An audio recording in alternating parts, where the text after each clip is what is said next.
very good morning to distinguished guests, faculty, participants, and students of St. Joseph Institute of Management. Jack Welch once said, good business leaders create a vision, articulate the vision, passionately own the vision, and relentlessly drive it to completion. I, Rohit Alexander, on behalf of St. Joseph's Institute of Management, warmly welcome Dr. Sanjeev K. Singh, Mr. Nitin Paranjpe, Mr. James Caton, Mr. Somshubhro Pal Choudhury, Professor Justin Paul, Mr. Sanjay Mitra, Ms. Sureka Desai, Mr. Ramananda S.G., Mr. Vaiteswaran, and Reverend Dr. Manoj D'Souza S.J., and Dr. A.R. Rajagopalan for the fourth edition of the SJIM Leadership Network Series this year. This year, the theme of the conference is Sustainable Business Models in Turbulent Times. The popular science author Adam Grant once said, a resilient culture has a certain amount of resistance embedded in it, not so much to capsize it, but enough so that it doesn't atrophy. Saint Augustine once said, he who sings prays twice. Prayer is an expansion of total faith in the present power within and around us. I request the choir team to render the prayer song.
Thank you, team.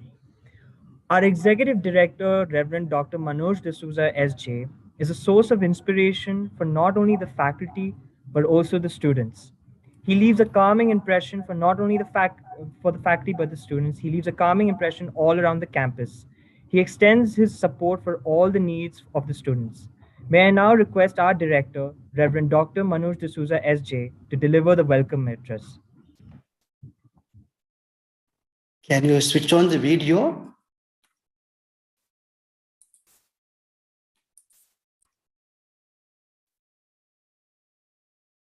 the host can enable the video.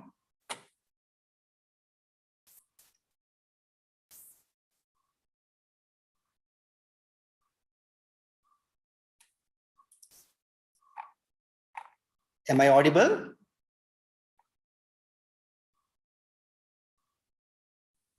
Yes, Father, you are audible, Father. Oh, yes, good, thank you. So good morning, a warm welcome to the International Conference on Sustainable Business Models in Turbulent Times, the fourth edition of the SJIM Leadership Network Series. The 20th century experienced regular periods of relative calm, followed by calamities. 2 world wars, the Great Depression, the Cold War, and even the Spanish flu followed one after the another. The 21st century appears to be following the same trajectory. The financial crisis started in 2007. It saw the first contraction of the global economy since World War II and the largest decline of the trade in 80 years. It resulted in the collapse of large financial institutions. There was the bailout of banks by national governments and sharp declines in stock markets around the world. The crisis contributed to the failure of key businesses and significant declines in consumer wealth and economic activity. We felt the effects of it for at least 10 years. The COVID-19 pandemic has caused the largest global recession in the history. More than a third of the global population was placed in lockdown. Global stock markets experienced their worst crash since 1987. The G20 economies fell 3.4% the first 3 months of 2020. Between April and June 2020, the International Labour Organization estimated that an equivalent of 400 million full-time jobs were lost across the world. The income earned by workers globally fell 10% in the first 9 months of 2020. The world that has been ushered in due to the pandemic has seen schools closed, businesses shuttered, staff working from home, social distancing becoming the norm, curfews and wearing of face masks, and cities and provinces in a cycle of lockdown and reopening. Turbulence can come about as a result of both external and internal factors. Some external factors that we know are natural disasters, acts of war, or terrorism. Others are more commonplace, such as activity in the international commodity or financial markets, or changes in the geopolitical landscape. Internal factors leading to turbulence are mostly due to significant changes in the company's strategy, resulting from a diminishing performance, as well as internal seismic shifts as a result of leadership succession or cases of serious deception, like the Volkswagen fraud case. Very often, companies experience turbulence both internally and from the external environment. Many businesses today are fighting for survival. But can mere survival be the goal? Shouldn't the emphasis be on how to thrive through the hurdles? More often in turbulent times, the temptation is to batten down the hatches and seek safety by focusing on what can be controlled. Typically, that amounts turning inward and acting defensively to avoid damage and minimize the risk. Managing through turbulent times requires organizations to adopt a tricky balancing act of managing costs while sustaining business performance. But cost reduction need not necessarily mean short-term gains, as sometimes it's followed by long-term difficulties. Might there be another approach to these calamities that positions companies for future growth in a sustainable way? Can we make tough decisions now that lead to sustainable improvements? Can we help position the business effectively to take advantage of future opportunities? At a macro level, for the economic recovery from COVID-19 crisis to be durable and resilient, a return to business as usual, environmentally destructive investment patterns and activities must be avoided. Global environmental emergencies such as climate change and biodiversity loss could cause social and economic damages far larger than those caused by COVID-19. To avoid this, economic recovery packages should be designed to build back better. That means doing more than getting economies and livelihoods quickly back on their feet. Recovery policies also need to trigger investment and behavioral changes that will reduce the likelihood of the future shocks and increase society's resilience to them when they do occur. Central to this approach is the focus on well-being and inclusiveness. Other key dimensions of assessing whether recovery packages can build back better include alignment with long-term emission reduction goals, factoring in resilience to climate impacts, slowing biodiversity loss, and increasing circularity of supply chain. In practice, well-designed recovery policies can cover several of these dimensions at once. My challenge to the speakers and participants of this international conference, which is the 4th edition of SJIM Leadership Network Series, is to tell us, what do successful people do when they're faced by turbulent times in their lives? What helps them to go through difficulties and emerge stronger? What can organizations do to grow and thrive when faced with turbulence, either caused by external factors or internal causes? What can governments and international bodies like EU and UN do to build back better after a crisis? The online format that we are using today and for the last 2 editions of this conference has enabled us to have an eminent panel of speakers from across the world to join us for this conference. We are no longer bound by where we are located.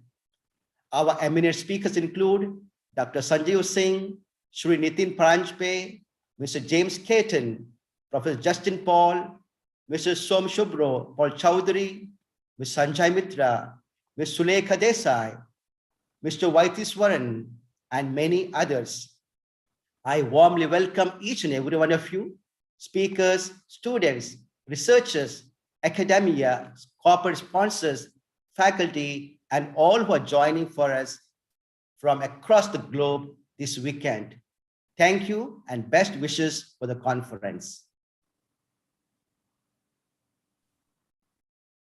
Thank you, Father, for welcoming each one of us.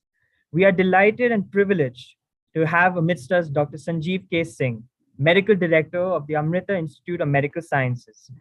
Dr. Sanjeev Singh is a pediatrician by training and did his master's in hospital management. He completed his PhD in hospital management and infection control in 2013. He worked as a regional coordinator at the World Health Organization India in a disease eradication program for a couple of years before joining as chief medical superintendent at a 1,350 bed university teaching super specialty hospital, the Amrita Institute of Medical Sciences at Kochi. He has done his fellowship on patient and healthcare worker safety from the University of Virginia and fellowship on health technology assessment from the University of Adelaide. He is an improvement advisor at the Institute of Healthcare Improvement in the United States of America. He is a faculty at the Indian Institute of Management, Kolkata, and the Indian Institute of Management, Bangalore. Dr. Sanjeev is also an ambassador from India to Society of Healthcare Epidemiology of America and has been adjudged as Heroes of Infection Control by the Association of Professionals of Infection Control, the United States of America.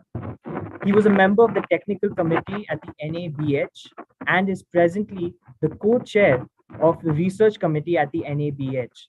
He is lead assessor for International Society for Quality. He is chairman of the technical committee at the AHPI and the Health Sector Skills Council of India. Today, Dr. Sanjeev K. Singh will be sharing with us his perspectives on the sustainable operations in the healthcare sector. It is indeed an honor to welcome you, sir. May I now request Dr. Sanjeev K. Singh to deliver the inaugural address.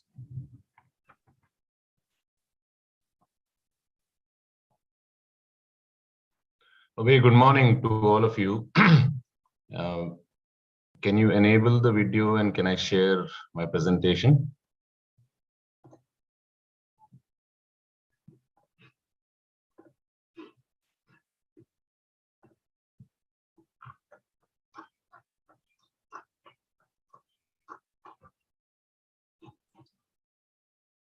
Am I audible and are the slides visible? Yes, sir, you are audible. Perfect. Thank you so much, Father Reverend Manoj D'Souza and Professor Raj, who has been in touch with me. And thank you for this fantastic opportunity and the invitation to participate. I'm Dr. Sanjeev, and I'm building a newer hospital at Delhi NCR. So this is a 130-acre Health City campus, and this would be one of the largest private standalone center with 2,400 bed facility, 62 theaters, which would be country's largest, 534 critical care beds, which would be country's largest, and exclusive 300 pediatric super specialty, which again would be country's largest. So it's an amazing journey, and as rightly said by Professor Reverend D'Souza, that we are going through turbulent times, and we have seen this while constructing this hospital. So if there is a royal South African tiger who gets up at 4 a.m., he knows that he needs to run. He needs to run to survive. Even a gazelle which gets up at 4 a.m. in South African safari knows that he needs to run. Otherwise, he won't survive. And that is what is healthcare all about. There is so much of dynamism, so much of changes, so much of opportunity for everybody to participate, from startup and those who have already been existing in the market, that we are running, but running to provide safety, provide quality care, and provide an affordable care to to all the patients who seek health. What I'm going to cover is that to be sustainable and to design, there needs to be adequate arrangements on the planning, designing, strategy, operations, inventory, supply chain, organizational behavior, and IT. Indian healthcare, as rightly said in the inaugural address, Indian healthcare too is at a challenging spot. We hardly spend more than 2% of the GDP, and the infrastructure at the primary and secondary care center demands lots of attention. The beds per patient is not meeting WHO's recommendation. The patient to nurse ratio does not meet WHO's recommendation. The utilization of our equipments and the facility and the resources does not mean it meets international average. And that is where a good country, Scandinavian country, would be 2.6 bed per thousand. We're still at 0.6. So there's a lot of infrastructure and resource pulling up. And the market, we know that it's been very unprecedented, challenging. But if it is, if US is a 21 trillion economy, the life expectancy 71, 75 plus, they spend 17% of GDP. And in comparison, we are a 3 trillion economy with the world share of 3.3%, life expectancy of 69, and we spend 2% of GDP. But I must say, even with the 2% of GDP from the public spending and possibly 3.2% of GDP from the private spending, we are doing phenomenally well, and we are known as one of the leaders in healthcare. And that is why the medical value travel, the kind of competency and skill sets which is provided, and the technology which is existing also demonstrate the fact. So we may have a very limited and an abysmal share, but we are doing very, very well. So there was this gentleman called Lewis Donabedian who basically brought in a concept of structure, process, and outcome. So in a management term, if you're not finding any solution, put that structure, process, and outcome, and then you will find that it is a very adopted model, where he did mention that there is no status quo. And that is true for healthcare. It is the dynamism is huge. The rapidity with which things are changing. The moment you finish the term technology, the technology changes. And we have seen this in the imaging sector. We have seen this in diagnostic sector. We've seen this in the in curative sector.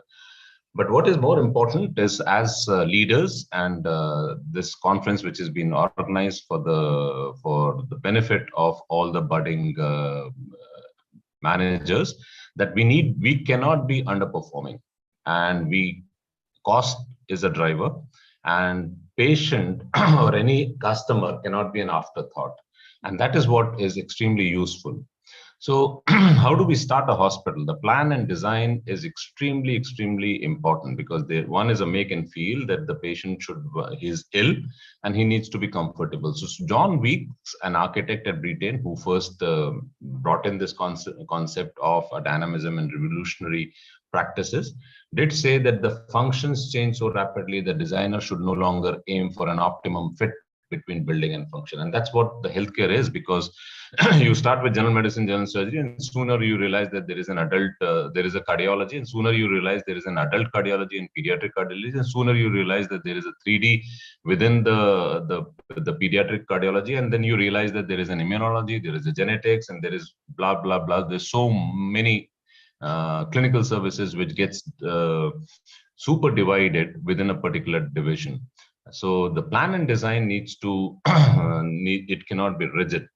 So how do we start? It starts with a good innovative grid, and there are various factors, and there are national and international averages for teaching, private, tertiary care, single room, double room configuration, and that grid is extremely important. And it is also important to understand that the framework for the practices and for the structure needs to be appropriately put. But when you put in now resources and you put in your mechanical, electrical, and plumbing, there needs to be a calculation. And then, because everything adds on to the cost, there is a land cost and electrical cost, but then we need to be aware of how the design and one maintaining the safety, and also looking at all, because there are so many equipments that there is a heat load, there is an electrical load, there is a geographic distributions between north and south. So you need to have data, you need to calculate the areas, you need to follow some standards, and it's close to 500 rupees per square feet.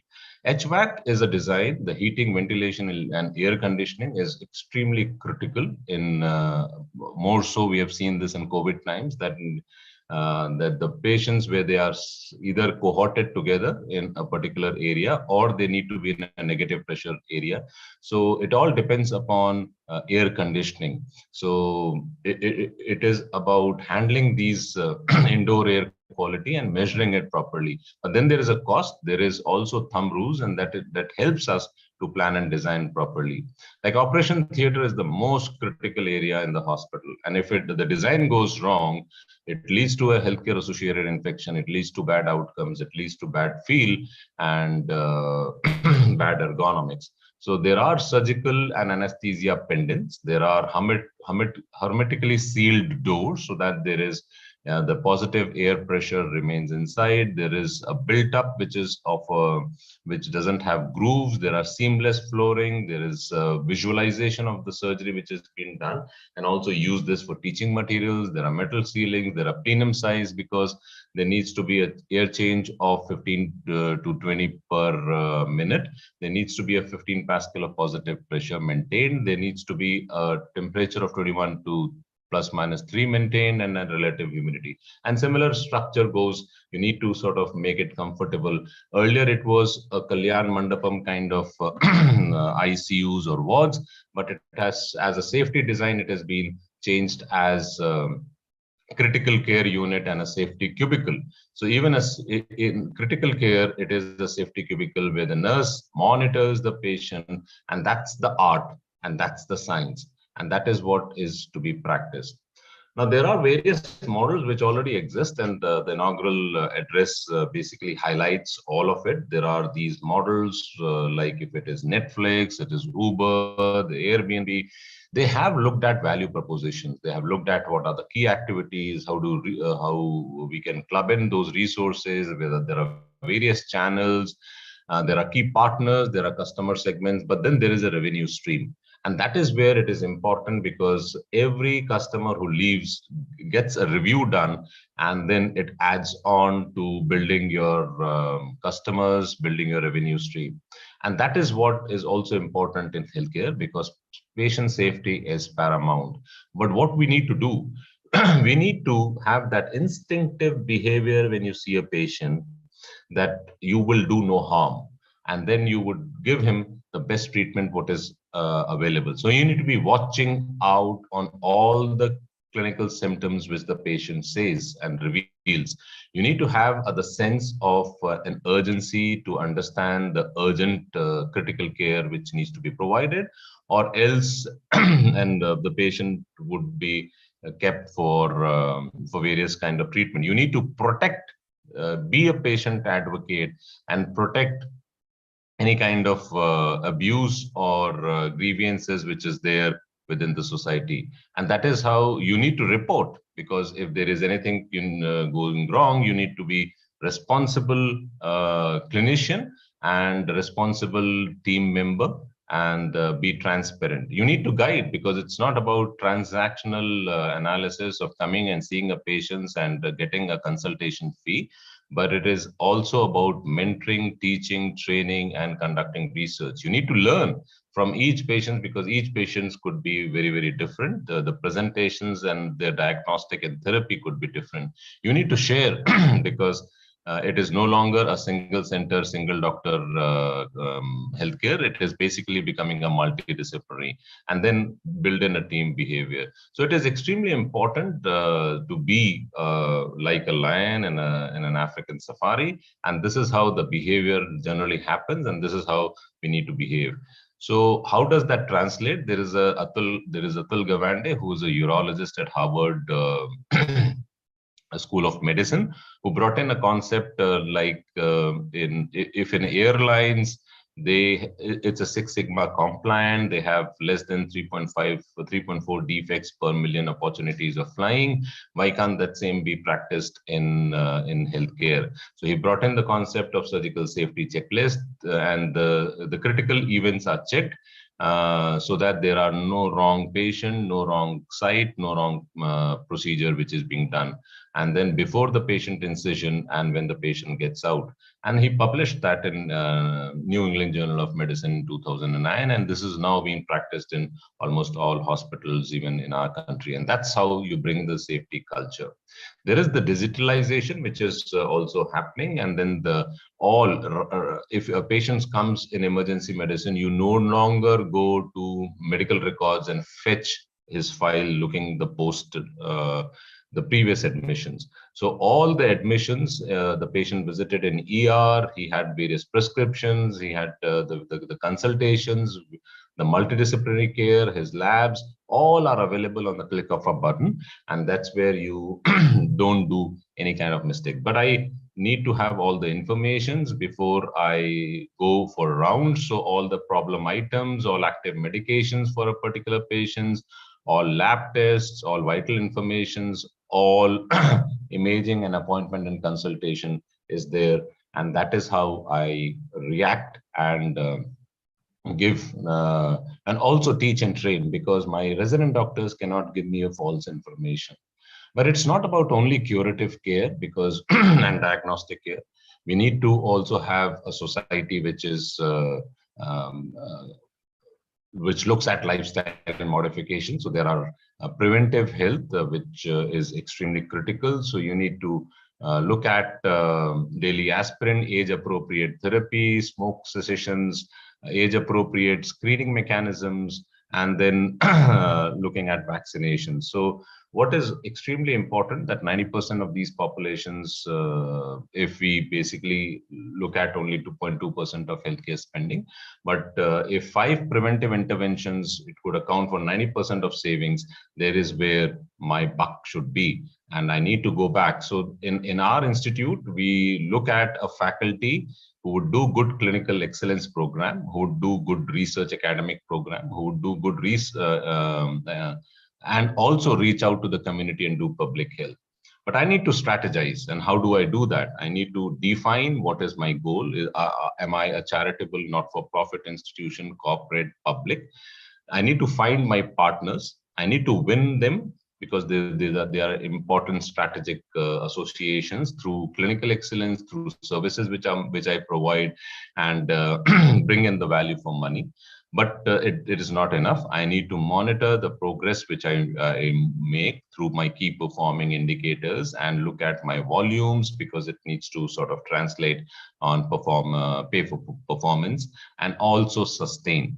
So sustainability brings in loyalty programs, it brings in customer relationship management, and sets in a culture where the patient comes first. And that is important. But that's not enough, because if I need to strategically position myself, I need to be knowing my customers, knowing my competitors, both internal and external. So how do I do that? I do a SWOT analysis, look at the weaknesses, look at opportunity and threats, and relate all the strengths with an opportunity, weaknesses with risk, and find out what would work best for me in order to give the healthcare delivery which the country wants, which the community wants, and also establish an excellent program. There is a lot of change in technology ever since the healthcare got initiated through the Bohr committee in India. How do I select biomedical equipment? I don't select these days a biomedical equipment based on hospital X also has it. So it's no longer a control C, control V approach. It is basically looking at a tool, which is a health technology tool. And I would really encourage you to also look at various tools and apply this. National Institute of Clinical Excellence brings the selection of biomedical equipment or anything which you do, it has to have an evidence, so that there is a systematic review. And for decision making, there needs to be a science, there needs to be a cost analysis, benefit, effective, and utility. And there are 3 different words with 3 different meaning. Whatever decisions you take needs to be ethical, legal, patient safe, and societal benefit. I cannot be bringing a robotic cyber knife for radiation oncology just because hospital Y also has bought, and I need to sort of know my customer and bring in the same technology. There is a lot of innovations which is happening, and this is this is quaternary care. So digital health, nanorobot, 3D printing, we've been using for complex cardiac surgeries, and we have realized that it is so important. Stethoscope is changing. It is all about handheld ultrasound, and no longer a stethoscope is the doctor carries. There are ingestible sensors, there are mobile clinics, there are virtual reality, there are wearable devices, there are lab on a chip, organ on a chip. So there are so many things which are happening, and it is bringing in precision medicine. So if you get your gut microbiome tested, you would know that 20 years from now, will you have cancer, and are you predisposed to have anxiety or attention deficit disorder. So there is a lot of genomic and proteomics which are being happening. Genome sequencing, you would have heard about that in COVID, and that is where it brings in a technology which basically looks at a very personalized and precision medicine. So no longer a CA breast is always treated by surgery followed by chemotherapy or radiation. So you do a genome sequencing and realize what drug would work on this particular patient. And there is big data, there is crowdfunding, there are machine learning, AI is changing the way the pathology and radiation oncology and radiology works. And it's a very, very exciting time, very, very exciting area where we are in healthcare. But then there needs to be a quality improvement program. So this is an Institute of Healthcare Improvement, which brings a new model, which is called as driver diagram. If I have a problem with appropriate prescription practices, what are my primary drivers and what are my secondary drivers? And we worked on this particular problem for antibiotic utilization, because we know antimicrobial resistance would be the next pandemic. And we then brought in, we worked with the Kerala government, we brought in this antibiotic guidelines, we released it through the Chief Minister and Health Minister of the state. So you can use a tool to basically provide policy and advocacy. But then the key performing indicators are important. Until unless you monitor what you're doing, it won't make any much of a sense. So there are landing dashboards, and then there are various indicators which needs to be evaluated to understand how the growth is, how is the performance. Ultimately, we need to be a blue ocean. We no longer could be working on a red ocean strategy. And the blue motion strategy basically looks at looking forward and being progressive.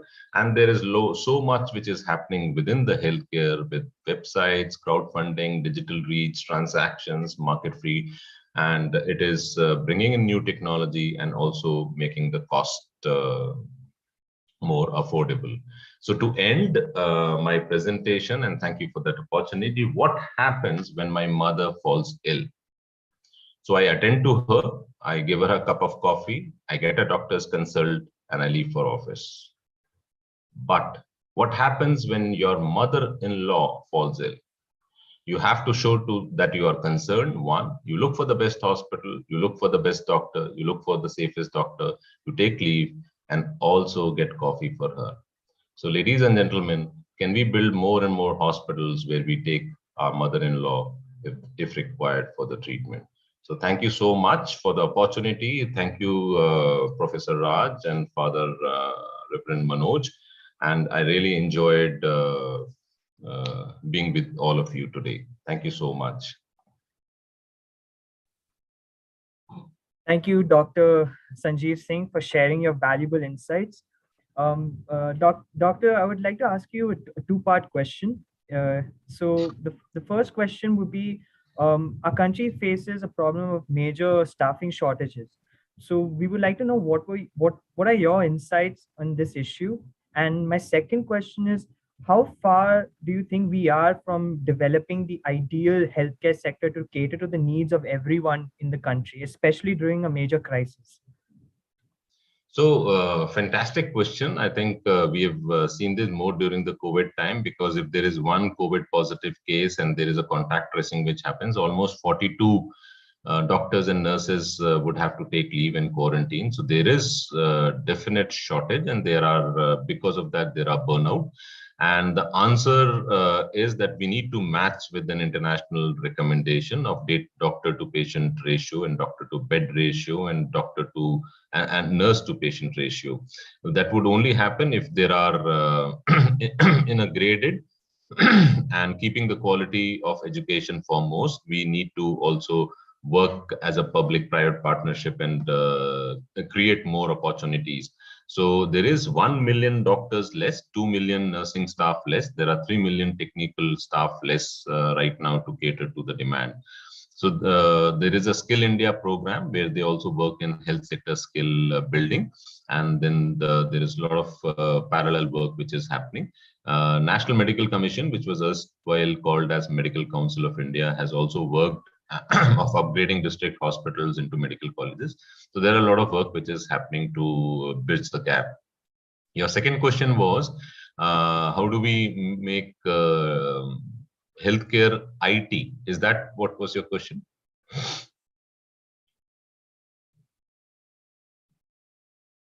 How do we make technology?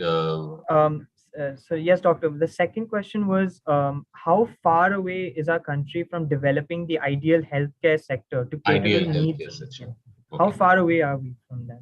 So it's very difficult to gauge in 1 to 10 bandwidth because there is a lot of good practices, but I don't want to criticize our country. You look at US, 17% GDP. It's basically it's a crisis. It's extremely. If for a particular patient who gets admitted for a pneumothorax or a pneumonia, they spend $10,000. And in India, it would be less than 10,000 of rupees. So it is enormous difference. In UK, it's all subsidized. It's all national health services. Again, they don't have the money to sustain. India, it is a mix, a good public setup along with 70% of private setup. The good part should be that the private should not be only commercial and corporate, but then they are doing fantastic work. Competency and skill sets are phenomenal. And looking at the brain drain, we are bringing back good doctors. Our head and neck oncology is chaired by the professor who was there in New York University. Our head and neck oncology program is chaired by the one who was there in Oxford. So looking at the brain drain, a reverse brain drain, I can very well say that we are moving towards a good ideal setup. We need to invest more on our primary and secondary infrastructure. I would like to call upon our Dean, Dr. A.R. Rajagopalan, to share his views on this first message. Sir? Dr. Sanjeev, at the outset, I am seeing you for the first time and meeting you for the first time, and that happens to be online, just the same way I joined St. Joseph's Institute of Management.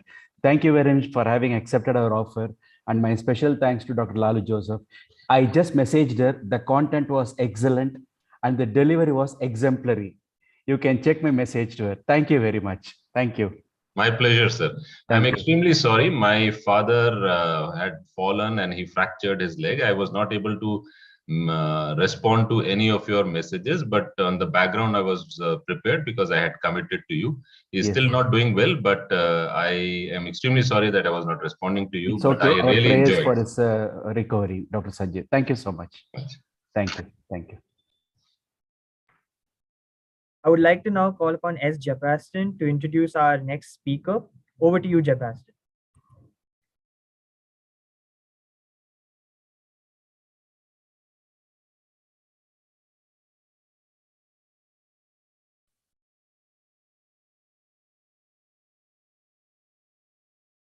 A very good morning to one and all present here. I, Jebastin, deem it as a great privilege to read the profile of Mr. Nitin Paranjpe. Mr. Nitin Paranjpe obtained a degree in mechanical engineering from the College of Engineering, Pune, and pursued his MBA in marketing from Jamnalal Bajaj Institute of Management Studies, Mumbai. Mr. Paranjpe joined the Indian subsidiary of Unilever as a management trainee. Subsequently, he moved to London to work as executive assistant to the chair and Unilever Executive Committee. Mr. Paranjpe became the CEO of Indian Business and Executive Vice President from South Asia region, and later became the president of Unilever's home care business. After serving in this position for 5 years, he served as the president of food and refreshment sector as a member of Unilever's leadership executive. He is currently Unilever's chief operating officer and chief transformation officer. Mr. Paranjpe is also a member of Unilever's leadership executive and was the youngest CEO in the history of HUL. He was credited as a man who turned around the fortune of the business in a tough macroeconomic environment. Unfortunately, Mr. Nitin Paranjpe is not present here in person, but he was kind enough to share his video recording of his insight. I hence request the media team to kindly play the video.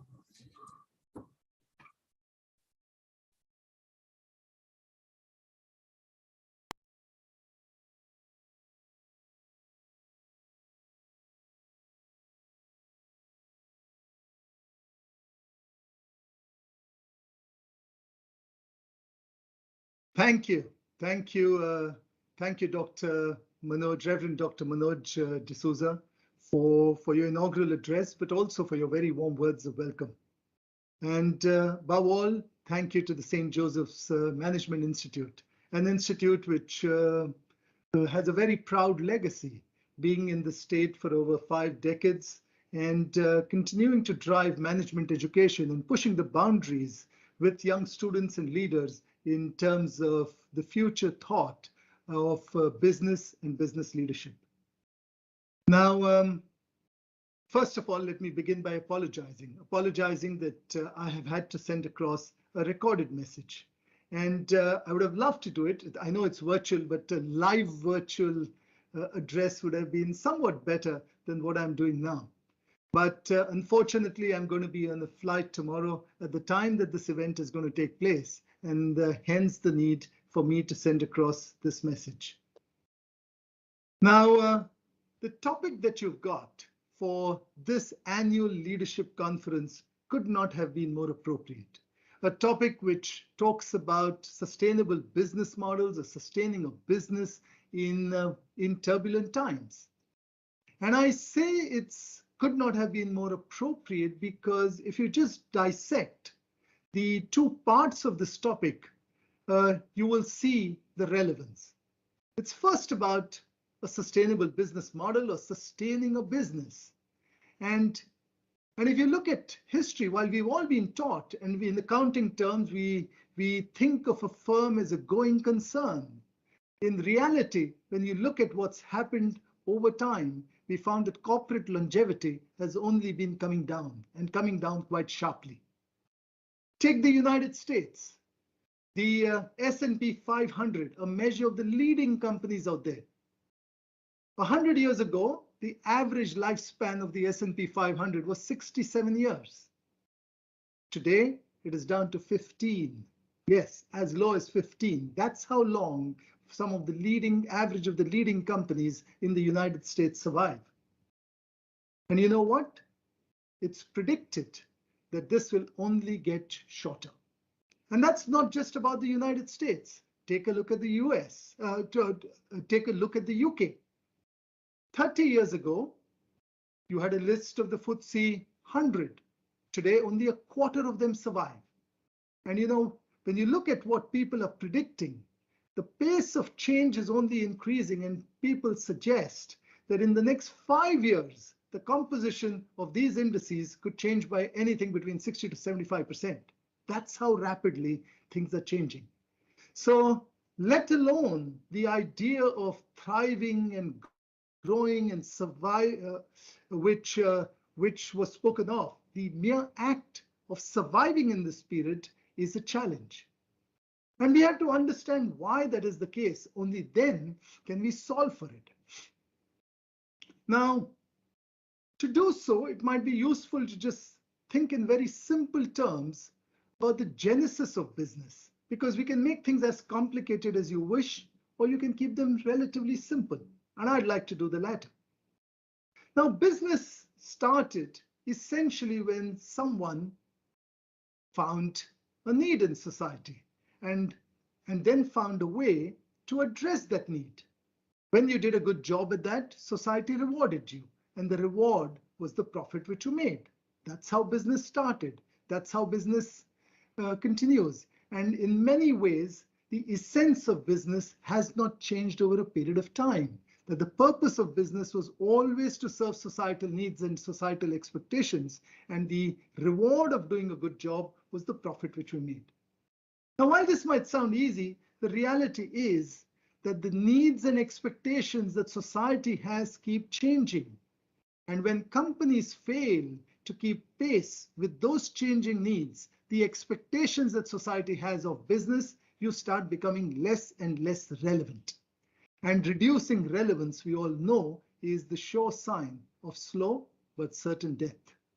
That's why corporate longevity has been coming down, where people have struggled to keep pace with the change. And while this might sound unnatural, in a strange sort of way, it isn't. If I was to just go back and think about Newton and the physics that we learned in school, the reality is inertia, which is retaining status quo, is the more natural course of events.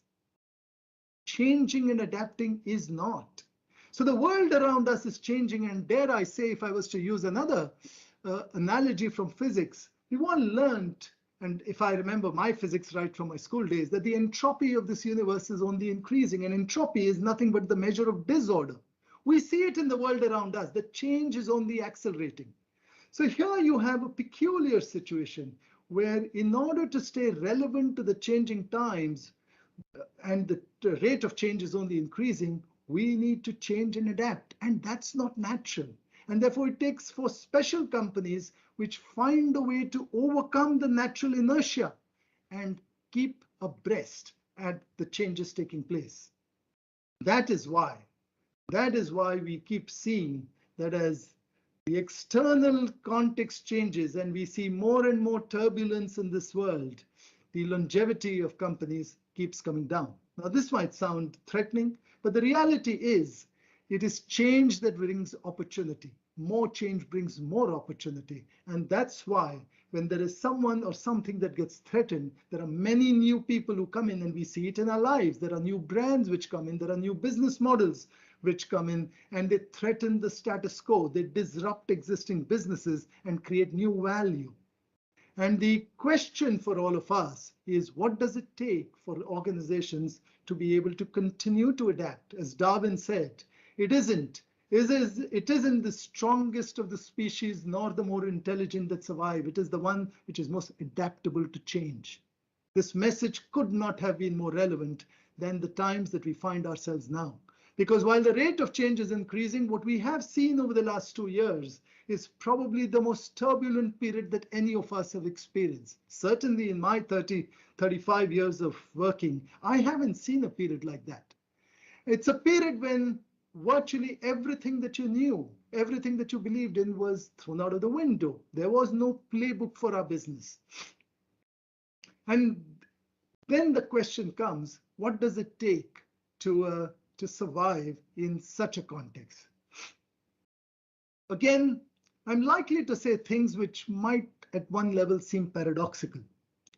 In a strange sort of way, more the change that we experience around us, the more anchored we need to be in terms of who we are and what we believe in. It is that belief system, that the sets of values which anchor us and allow us to take decisions in uncharted territories, in uncharted waters that we find ourselves in, where there is, like I said before, no guidance other than your beliefs and your values, and there is certainly no playbook which exists.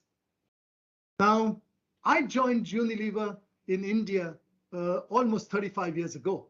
I joined it because it was the most iconic and respected company in the country at that time. And dare I say, it continues to be a very, very respected company, very similar to what it was when I joined. But the reason I stayed with this company for this long period of time is less to do with how respected it was and more to do with the belief system and the philosophy with which this company runs itself. A belief which resonates and its purpose which resonates strongly with me. We are here to, at our purpose is to make sustainable living commonplace. And it is underpinned by a few beliefs. Beliefs around purpose and the fact that brands with purpose will grow, that companies with purpose will last, and finally that people with purpose will thrive. In a way, underpinning all of this is another simple thought. But if you look after your people will look after your business. That's the essence of a belief system that we've had. And therefore, when around March of 2 years ago, when the world suddenly went into a pandemic and the world changed, everything the way we knew about business changed overnight, we had to respond in ways that we hadn't imagined or planned before. Now, I must hasten to add at this moment that all large companies do what is called as a risk assessment. Every single year, we think in terms of what are the things that could happen, black swan events, which could disrupt us. And at least for the last 10 years, I could say that the pandemic featured as one of those risks. We looked at it, we put in our plans, but when I look back 2 years into the pandemic, I don't think we had the faintest idea, the foggiest ideas what it actually meant. And therefore, we were truly in uncharted territory. Our first instinct, therefore, was to rely on our belief system, which was to look after, when you look after your people, people will look after the business. And hence, our first simple message was about protecting lives and livelihoods. It wasn't just a message, it was a message backed by certain actions that we took. That's why it should come as no surprise to anyone in this company that within days we announced that we would donate 100 million euros for soaps, for food, for sanitizers to protect not just our people, but people in our communities. That's why we extended 500 million of cash credit to our suppliers, particularly the small suppliers and our partners who might find it difficult to struggle. That's why in many parts of the world, we have a business in over 190 countries. And in many places, the public infrastructure was simply not good enough from a health perspective. There were places where we had to not just bring in doctors and nurses, we actually went about setting up hospitals and creating ICU, makeshift hospitals, but even creating ICU-like facilities in that setup so that we could look after our people. Like I said, this was a reaction which was just instinctive based on what we believed in. But in addition to that, there was something else that we needed. We needed to be anchored in our beliefs, but we also needed to do things which demonstrated a degree of agility and adaptability. Within days or probably weeks, we realized that this was going to be more significant than we had imagined, and therefore we changed. We changed the metrics by which we assess performance for all our leadership. And we introduced a measure called cash as a way by which we would start making our decisions. Now, if you were a small business, this wouldn't be new because you run the business in this manner. But anyone who's worked in a large organization knows that the operating manager doesn't need to worry about cash flows. You worry about the P&L, not the cash flow statements. But in the sort of pandemic that we had found ourselves in, that suddenly became much more important. And overnight, we found a way to not just change our performance metrics, simplify them, because the other message that we learned, the realization that we had is that in crisis and in turbulent periods, you need simplicity, you need clarity. Gone are those, the wonderful sophisticated nuances that you might want. It just is too confusing and you have no time to get people to understand that. So simplicity, clarity, and consistency of communication was something that we got into. Now I'm going to talk about a few other learnings that happened in this turbulent period, not because they might be exhaustive or complete, but just in the event that it triggers some thought and is something that you find of relevance and value. Excuse me. Now, whenever one gets into a crisis, there is a natural reaction that comes from leadership. And that natural reaction is to hold tight, to centralize, to run a tight ship, because that's what gives you a sense of being in control. The pandemic and the nature of the pandemic, frankly, prevented anyone from doing that, because there was simply no way that you could sit in any headquarters and figure out what would be the right set of actions to take across the 190 countries when the pace at which it was developing, the pandemic was developing, varied. The nature of responses from governments and public infrastructure totally different, and it moved up and down. It wasn't a linear movement at all. And therefore, we had no choice. We had no choice but to trust, create a framework guided by our values and our belief system, but to empower our people and to trust our people that they would make the right choices and decisions. I use the term empower.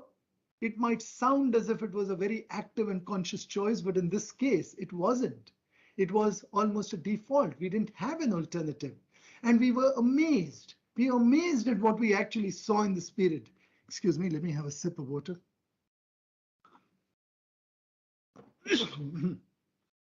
We were amazed at what we actually saw. We saw people assume authority. We saw people boldly take decisions. We saw empowerment of the sorts that we hadn't seen before.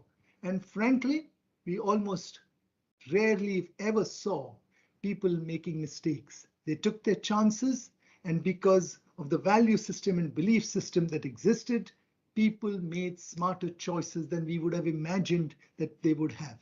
That's an enormous learning, because in that form of empowerment that we saw, while the pandemic otherwise has been a story of untold human tragedy, we also saw some heroic examples. We saw stories of courage, stories of compassion, stories of speed, agility, empowerment. Frankly, at the end of this period, many of us are wondering, what will it take? What will it take business to retain some of the magic which we saw in these dimensions and allow that to continue well after the turbulent period is over? How can we lock some of these in and not revert to the behaviors that we had prior to getting into the pandemic? So that's something that I thought was quite interesting. The other thing that we realized, which is linked to this, is something that we've all grown up with, which is we all know, we've heard that necessity is the mother of invention. And it was true in the case of the pandemic as well. When you overnight had to shut all your offices, everyone was at home, and you had to run the business in this manner, there are many things that happened which would not have happened voluntarily. I'll just take one example. Now, under normal circumstances, if you had to commission a factory line, set up a new production facility somewhere, and bring in some new technology, probably 30, 40 people might have traveled, experts of that technology would have traveled to that country, spend maybe 3 or 4 weeks in that country to commission that facility or that line that we had. That was no longer an option. People couldn't travel. And that's when people came up with ideas, when they were forced to think differently. We all know that augmented reality has been around. There have been tools like the Microsoft HoloLens glasses that have been there. And our teams found a way to use this. Sitting in their own homes, these experts were able to guide our people in these remote locations and do the commissioning of our production lines in this remote fashion. Who would have imagined that this would have been possible? Now, the beauty in all of this was that the technology that allowed this to happen existed before, but the human willingness to accept an alternative possibility did not. The pandemic forced us. And when it forced us, innovations like this happened, which will stand us in good stead as we move forward. And this brings me to what I would call a personal reflection.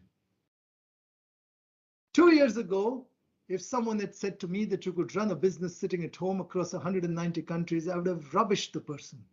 I would have said, I've been in business for 30 years and you're now teaching me how to do this, and will it work? I would have said, it's impossible.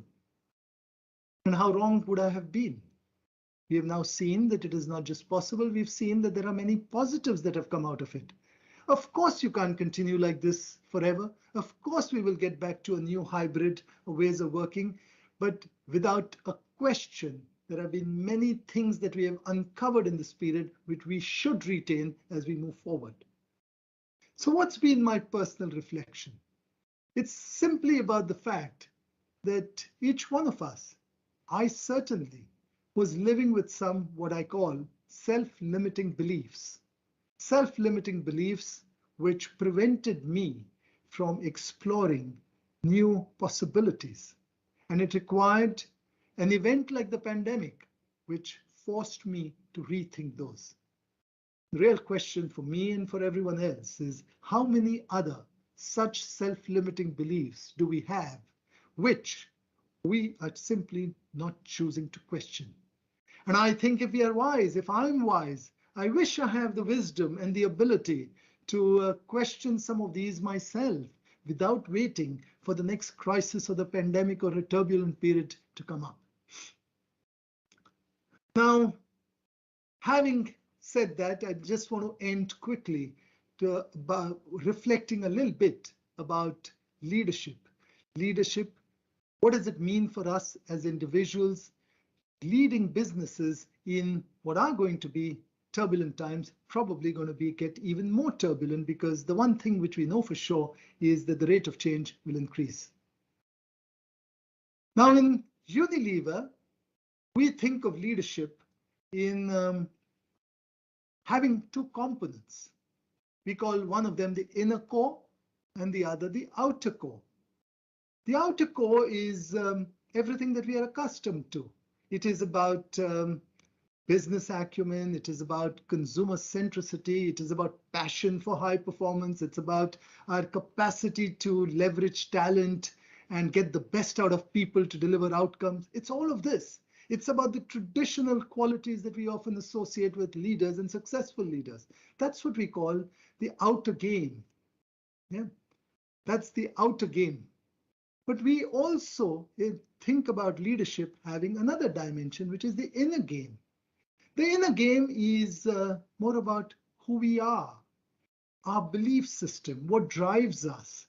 It is about what I would call our personal mastery over ourselves. How do we react in difficult situations? How do we react to crisis? How do we react to failure? Do we have the capacity to show up at our very best, irrespective of the context that we find ourselves, our own securities or insecurities, how balanced we are as individuals, our own learnability as the world keeps changing. So these are the sorts of things which we put into what we call the inner game. Now, as I joined business 35 years ago, I certainly believed that the real differentiator between successful leaders, among successful leaders, was the outer game. That was easy to see. But the longer I've spent in business, the longer I've seen the context evolving, the more I'm convinced that the outer game is a necessary condition, absolutely crucial, but often or is less likely to be the differentiator that we've got.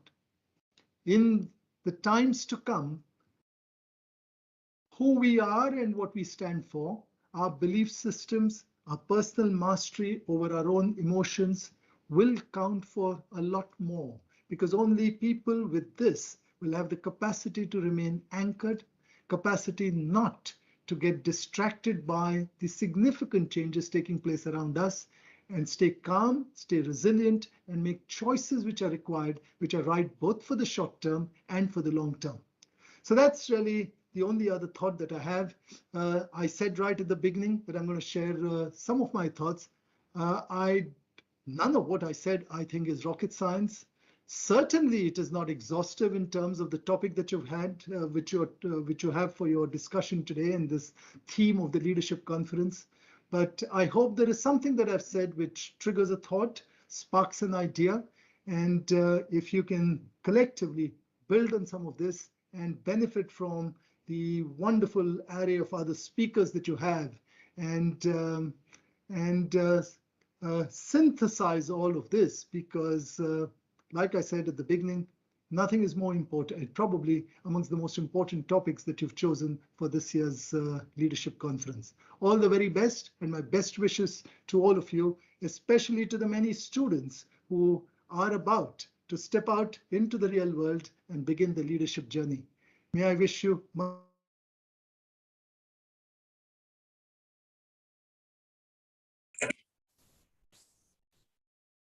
Thank you, sir. I would like now to call upon Rosie to introduce the next guest. Over to Rosie.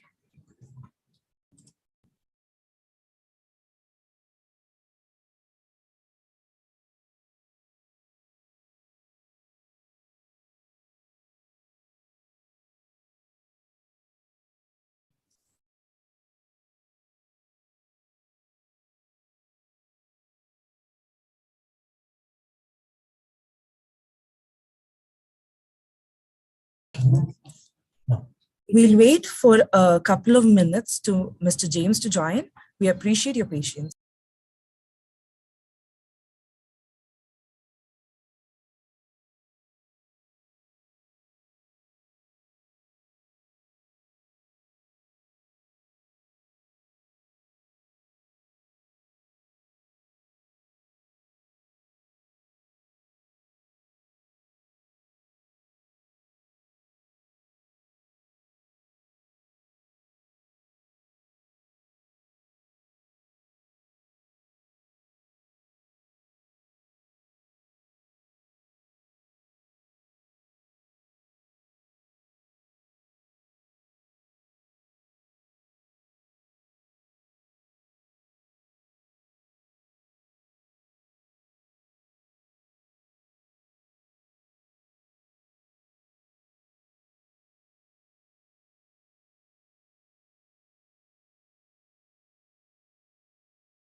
While we're waiting for Mr. James, we'll look into last year's international conference.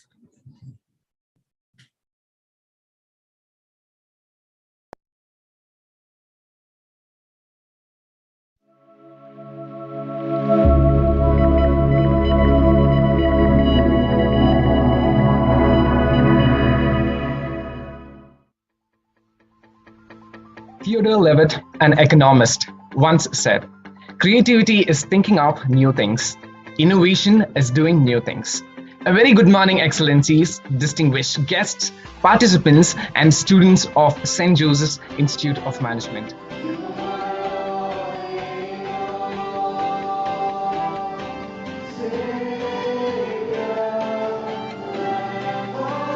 Industry where India has done quite well in the last 20 to 30 years, and where innovation has played a big role, and try and focus on what are some of the lessons we can draw from the successful Indian experience in this industry.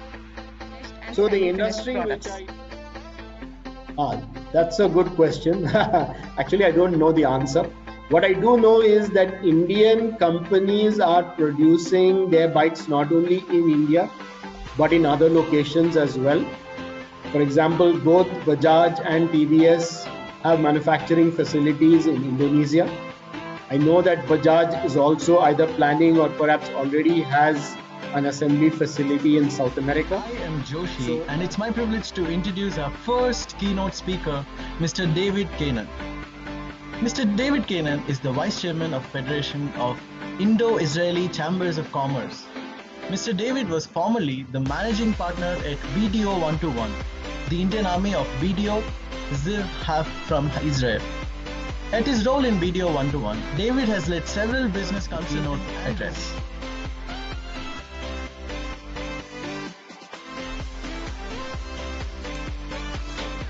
Good morning, everybody.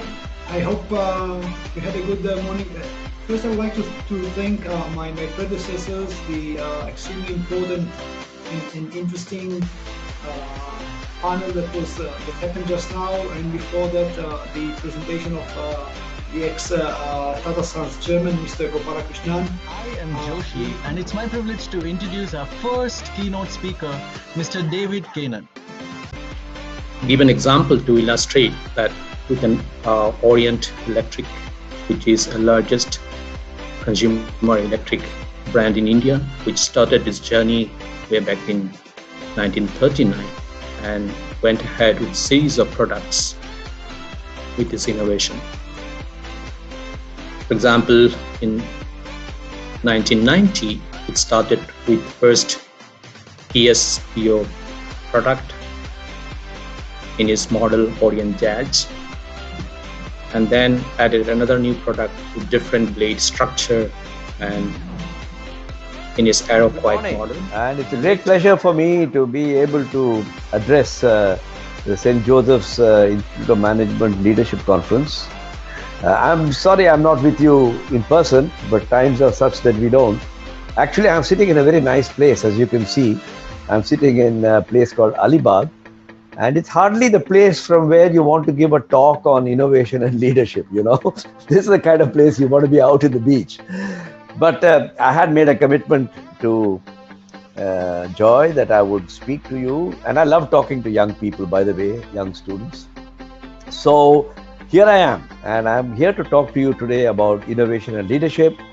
But just before I get into the subject, may I greet your institution, which I have visited a long time ago, maybe 25 years ago, and spoken at your institution. I have a high regard, having been a Bangalorean in the past, for this institution, and I extend my greetings and my best wishes to the institute for reaching greater heights in the future. The subject that I have chosen to talk to you about today is innovation and leadership, and I've got about 40 minutes. I would like to speak a bit about innovation first. In fact, I'll spend most of my time talking about innovation and just cap it off at the end with leadership, rather than later is another where you can use, could be used age of digital. If you take a country like India, the projection was that 560 million people would be residing in our cities by the year 2030. Now, 560 million is almost twice the population of the US. Okay. And when you have so much of concentration of people in cities, there is no way that you can render service.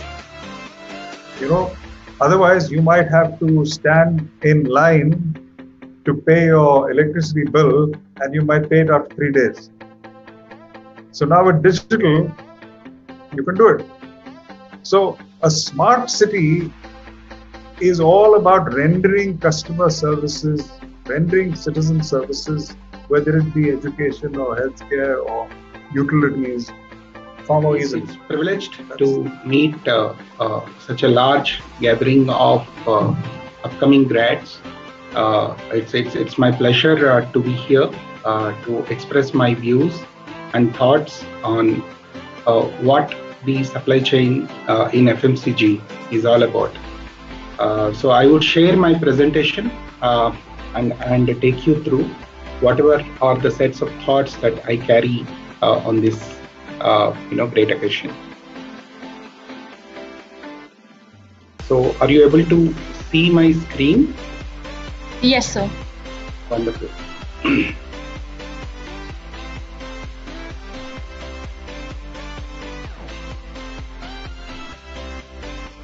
Okay. So let's get into this. These are the 4 areas in the coming 15-20 minutes that I'm going to discuss with all of you. The first area is what is all about the supply chain in terms of the transformation and what are the trends in it. Especially when you say transformation, you connect very closely to the supply chain, trending part of it. The second area is, okay, fine, these are the areas and what are various... And what I'm going to do is I'm going to put up my headphones because my experience is that the voice quality is then a lot better for all of you. So, again, yeah, I was living in India for more than 6 years, from 2009 to 2015. And as you can see, I will, of course, want to speak about innovation mainly in telecoms. I won't stick only to telecoms. I'm gonna make sometimes a little bit sideways, telling a few stories about other industries. But I think you can learn probably the most from what I know best, which is innovation in telecoms. So if you talk about that industry, and of course, which is a combination, telecoms industry is a combination of companies that produce hardware, devices, what you could say products, real products, and of course lots of service providers. A company like Vodafone is of course a service provider. It works with lots of hardware, but in the end it delivers a service with hardware that's probably bought from companies like Nokia or Huawei or whoever is there. So if you look at innovation from, I would say, a little bit of a distance, and you've been talking about it already for 2 days, so I guess I'm not saying a lot of news there. So much. I really appreciate that. I hope I'm audible to all of you. Yes, sir. And what I'll be doing is I'll share my screen. I'll keep my video off for the time being because there might be some network issues. So I'll share my screen and let me know if the screen is visible to all of you.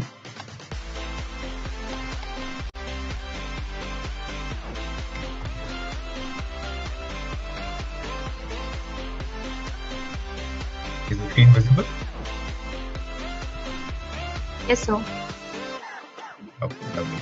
So we talk about this very interesting topic called design thinking, and in this short discussion for about 25 minutes or so, I'll talk to you about that. Why do we need to learn design thinking? How all of us can benefit from design thinking model of learning, and some of the tips on how do you become a better design thinker.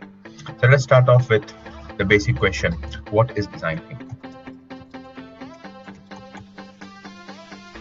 Now, if I have to offer a very working definition of design thinking, the definition would be it is a human-centric, systematic approach of problem solving. Okay, human-centric, systematic approach to problem solving. Now, one of the key distinctions about design thinking is the aspect of human centricity. Hi friends, thanks for the wonderful introduction. I start off, I have 30 minutes, 20 minutes I'll share the new rules of managing business. I want you to hear them, not so much from your mind as from your heart. I think I'm going to say something which is very contra to what you may have been taught at your school and what many of you may be practicing. So here we go. Well, the thing that most business schools talk about is that we must keep our customers happy, right? If we had an interactive session, I could have taken a poll. So most of us would, I think, agree and say, yes, we got to keep our customers happy. But friends, you know, in the new way of doing business, in the fourth industrial revolution that we are in, it's not enough to keep our customers happy. So the new rule is that you have to keep your employees happy, because happy employees keep customers happy, and when customers are happy, they give you repeat business. So may I just repeat this for you? The earlier rule was keep customers happy. This was the mantra. But in the fourth industrial revolution and 21st century, you have to keep your employees happy, because happy employees keep customers happy, and happy customers give you repeat business, and that is what the aim of business is. So this is the first rule that I wish to share. I understand most of you, in fact all of you are students. So my intent here is to share my learnings. I am also a fellow student of innovation growth. These are the two areas which really excites me. After doing a lot of work in last 22 years in building businesses and looking at building brands and brand extensions. So share my experience about innovation, what I've learned personally, and the person who have inspired me, whom I have looked up to. And also, I'm also in the process of building that mindset. So I want to give you that glimpse of mindset as well, because I think the innovation starts from there. So there will be some examples around business and brands. And also at the end, probably provide you with some framework that should trigger your thought process. Because it's a very individual, inward journey in some way or form. That's what I think. Yeah, so let me share my screen with you.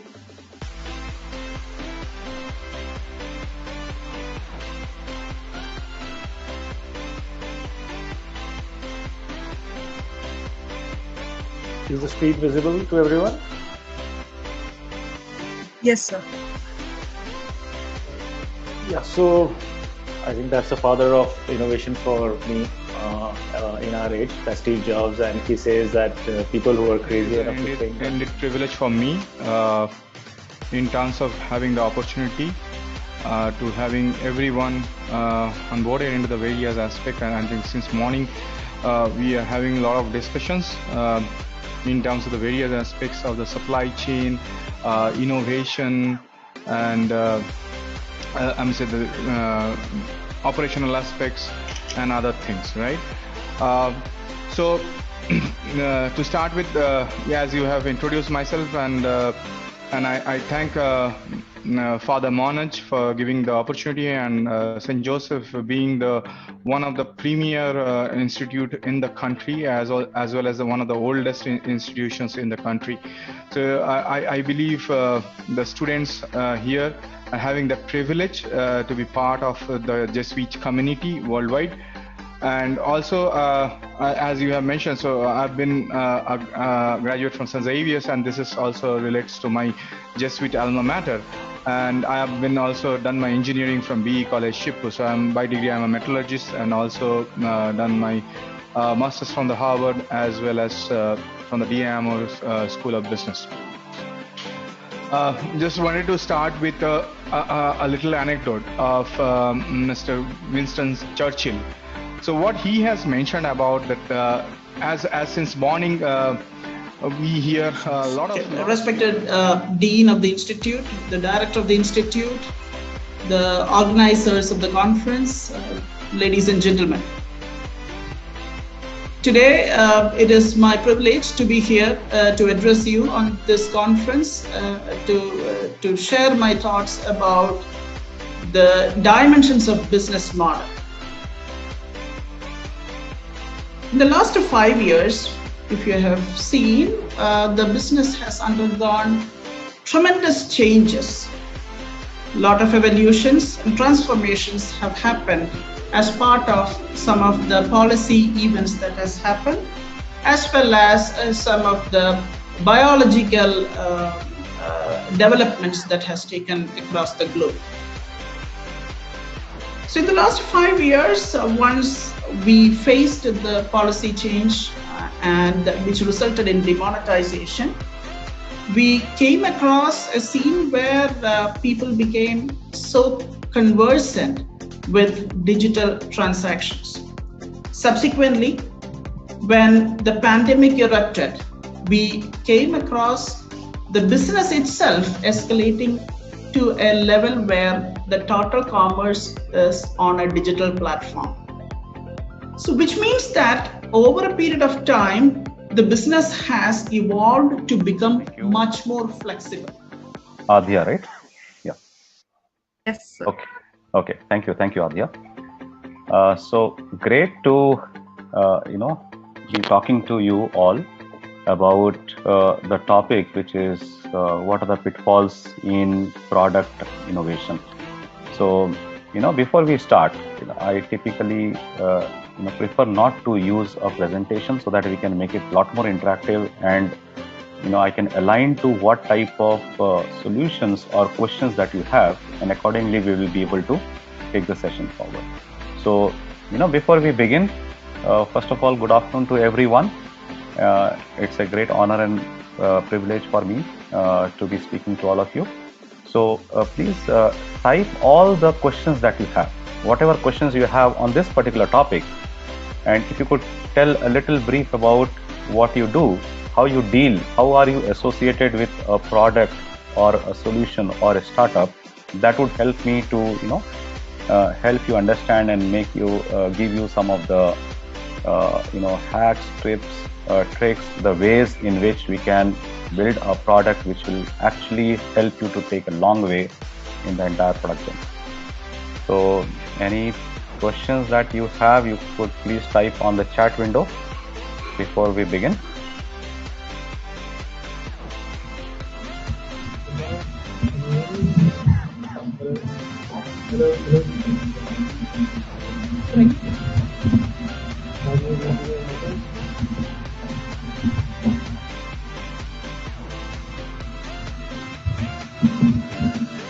I assume you can hear me.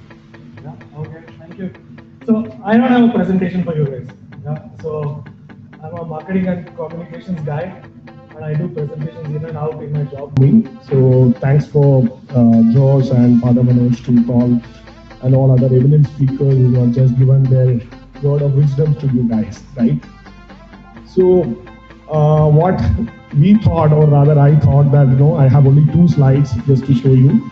We will discuss certain pointers which will help you as individuals and as aspiring professionals, which is planning it to a particular panelist. Please say their name and address it. So first of all, I would like personally to thank all of you for willing to be the leaders and take a little bit risk and come here. And we try to ensure maximum safety for all of us here and do this event. So many people are bored of seeing the normal Zoom seminars because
Our next speaker, Mr. Somshubhro, will be joining us in a few minutes.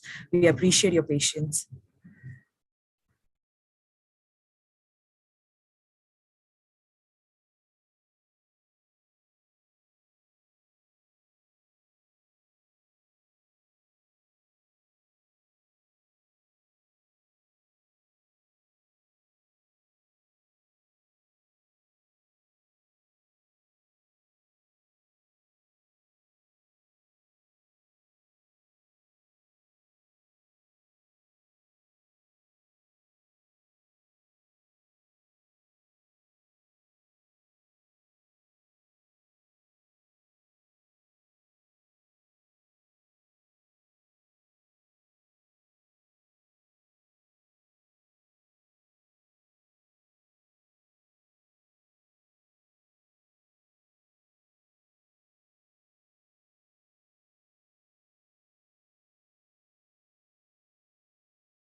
May I request Ms. Shruti to introduce the next guest?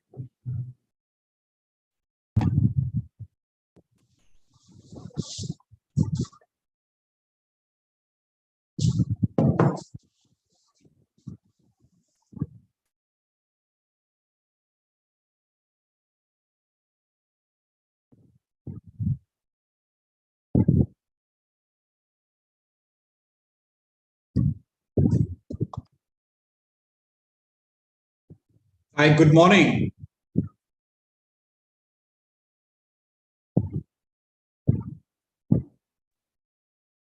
Good morning, Mr. Somshubhro. I am Dr. Rajgopalan. I think they are just sorting out some technical issue. They need to introduce you. I would request you to just be online for a minute. Sure. Apologies. Okay. Thank you. Thank you, doctor. Thank you.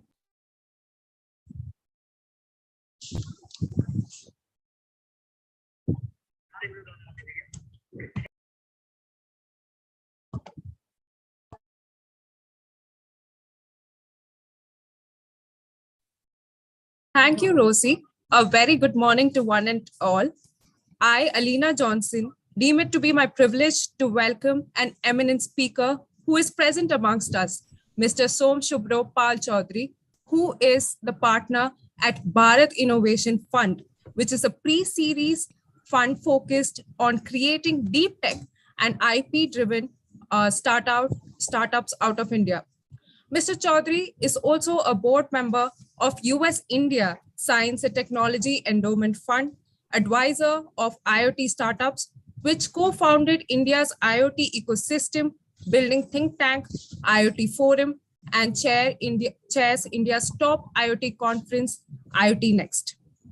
Previously, Mr. Choudhury was managing director of analog devices in India and was based almost 2 decades in Silicon Valley in various roles like global product management, managing director at Netgear, first employee of an early IoT startup in the energy management space, and held several management and engineering roles at Cadis Design. He is an MBA from Wharton University and an engineering graduate from IIT Kharagpur in North Carolina. He's also the co-author of a book, New Kind of Computational Biology, that was recently published by Springer. We thank you and welcome you, sir, for being a part of the conference. Now, I request you to take the session forward and give us your insights on the topic, venture capital investment decisions on sustainable businesses and evolving model. Great, thank you. Thank you. Thank you very much for inviting me to St. Joseph Institute of Management UTKARSH 2022. I hope you guys will have a wonderful time and very insightful time. And frankly speaking, as you step out from your classrooms and look at and beyond the classes, the exams and the textbooks, this is a fantastic, these 2 days would probably be a fantastic opportunity for you to learn, broaden up your horizons, immerse yourself to see what is going on in the world around you, right? So I sincerely hope you guys just immerse yourself in understanding what the speakers are talking about and so forth. So today's talk, I haven't prepared any presentations and so forth, and I'll tell you the reason behind it. But what I'm going to talk about primarily about 3 areas. Number one is the overall space, overall investments in climate tech, right? And I don't think I need to talk anything about why we need it. I think all of you know by now, our Earth is in a perilous condition, and we have debated long and hard for the past 20 years. And I think the time for action is now. I'm going to be talking about the different pools of capital and so forth in terms of climate technologies.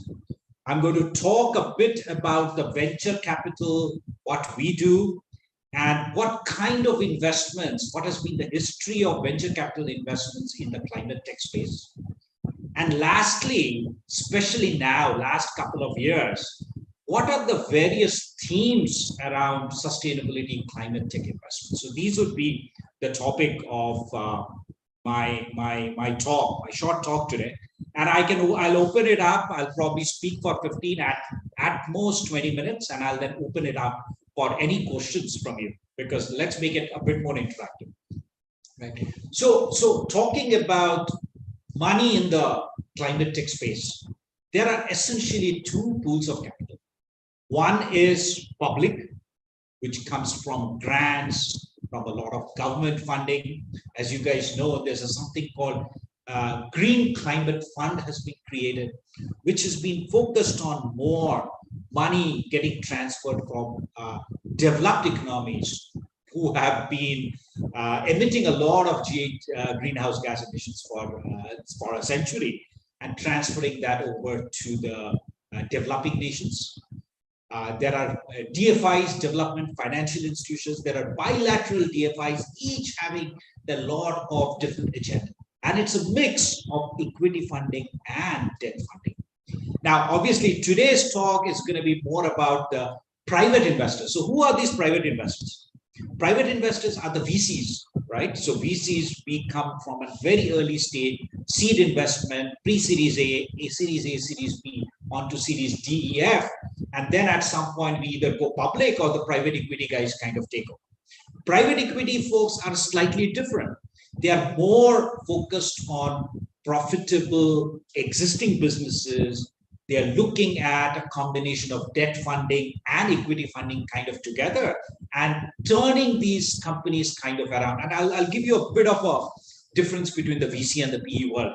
There's a lot of strategic investors, the guys who are trying to go net zero. Microsoft had put up $1 billion fund, Amazon. There's a lot of, even the oil and gas companies have venture capital funds now, more focused on the net zero strategic. These are called strategic investors, the corporate investors. And of course, we got ultra rich HNIs, Bill Gates, Jeff Bezos, all have their sustainability focused funds. They're investing from their own net worth. Crowdfunding startups, carbon credit markets, and lastly, new category has really taken off, the typical SPAC vehicles, special investment vehicles. So these are the different kind of pools of capital, both public and private. But then as you focus more on the venture capital industry, what are the areas that we typically get interested in? So what is a venture capital, first of all? So we are thinking about it as mutual fund managers are the fund managers in the public markets. We are kind of the fund managers for the private markets, right? So the company hasn't gone public, and VC is ranges between early stage, seed stage, early stage, growth stage, and so on. And what we do is we collect money from multiple stakeholders, be it HNIs, family offices, pension funds, large financial institutions, insurance companies, right? HNIs. We pool their money, and essentially we are kind of the investors. We find the right startups to invest in. We develop our thesis about why this areas would make sense. Then we figure out of these entire landscape of 100+ companies, sometimes 1,000+ companies, we figure out who are the right startups to back, right? It is a combination of the market size, the areas that they are investing in, the type of team, their credibility, what kind of IP they're developing, and so forth. It's the combination of multiple factors. And it takes, I mean, I'm relatively new to the venture capital world, but it takes a lot of experience, understanding, working with the startups for multiple years to start getting those insights, right? Now, if you look at venture capital investments, say, for example, in India, we have been traditionally trying to do the consumer focus, fintech focus, all these unicorns that you see. That was kind of a bit of a repeat of what has happened in US. The Flipkart was kind of the replica of Amazon. Ola was the replica of Uber. So create this similar kind of models, innovate on the business side, raise a lot of funding, and execute, right? So that was how we have created kind of, close to 85, 86 unicorns now. So it's a brilliant story. But we also need to look at the fact that we need to also focus on the deep tech side. We need to focus on the climate tech side. And historically, right, most of the VCs kind of taken an easier route to get the returns, the expected returns that our investors expect out of us. So a lot of investments have been focused on the e-commerce large markets. It has been focused on large scale marketplaces, right? And a lot of it has been on the software side, the SaaS type of place, right? Which are easy, very easy to kind of scale. Anything, if you guys know, anything hardware, anything physical, right? Long investment cycles and so forth, those takes time. There are frictions in the system. So historically, venture capital industry has loved these consumer kind of plays, software-centric kind of plays, be it more on the enterprise side as well as the consumer SaaS side and so forth. So that has been kind of the history, at least in the last 10, 12 years. But if you look at the venture capital, the history of climate tech investments has been a lot checkered over the past 2 decades. So you'd probably see late 90s, early 2000. That's when the clean tech investment category kind of started, right? Small amount of investments. You guys probably were kids back then, or some many of these investments were primarily in the dot-com bubble, right? Late 2000s. So different class of investments kind of happened. But then in 2004, 5, 6 onwards, a rapid number of clean tech investments came in. You guys might be too young at that, I mean, at those years, but Hurricane Katrina happened, right? The world is kind of coming to an end. Lots of severe hurricanes. The climate kind of action group kind of started up. Carbon trading markets at that point kind of started up. And 2005, 2006, that's when kind of the investments in clean tech from venture capital standpoint, private equity standpoint, that kind of started ramping up.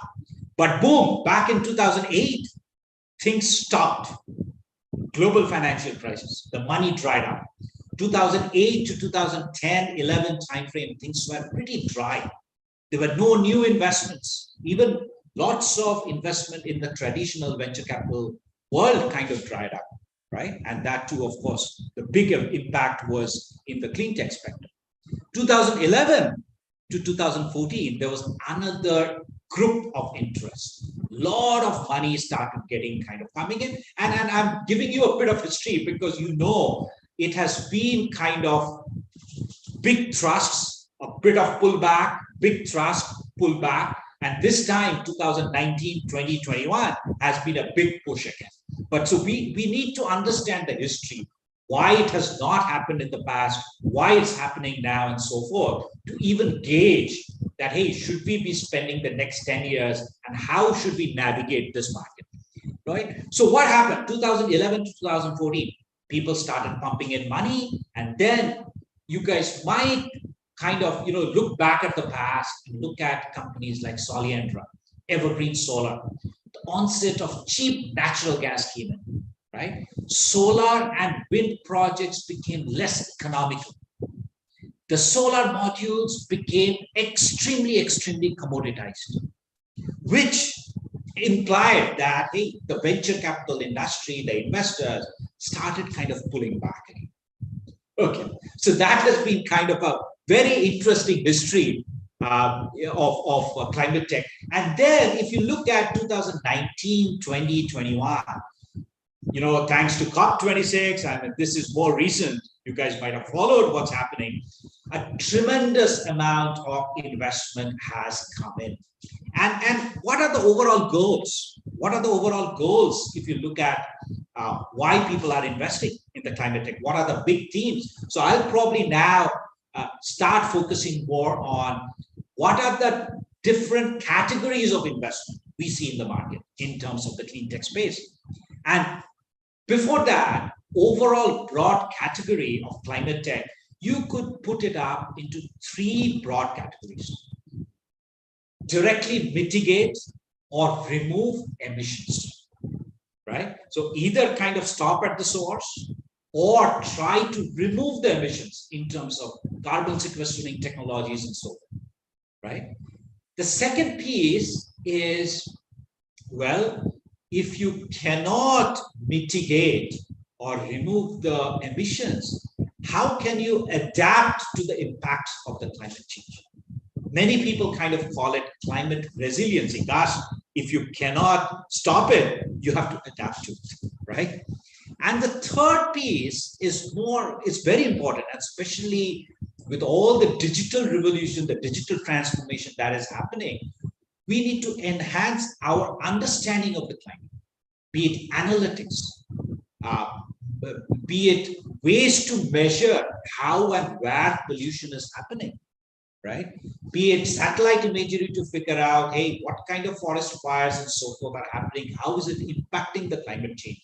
What levels of sea levels are rising in which parts, right? So those are what I call enhancing our understanding of the climate tech space. Right? So now, if you dive down, so these are the 3 broad categories of how, say, any investor would look at, right? But then you start diving down into kind of the categories which we probably are much more well laid out, right? So the first category. So by the way, yes, we talk about investment in the last 2 years or so. That globally, if you guys looked at the number of unicorns and so forth, so globally we have 1,000+ unicorns, right? 86 of them in India, and many of these unicorns go public or IPO, so they don't get considered as a private unicorn anymore. They become public companies, right? So currently, you will probably see a total of 78 unicorns in the clean tech sector. Now, where are they? Which categories do they belong to? So majority of them, I did a quick rundown today morning, 43 out of the 78.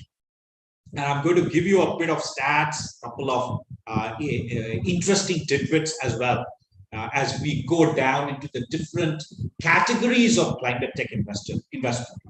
So 43 out of the 78, you would probably have guessed it right, is in the mobility and the transport sector. EVs, EV infrastructure, green hydrogen, right? Even to a certain extent, it has spilled onto the autonomous cars and so forth as well, right? The LiDAR aspects.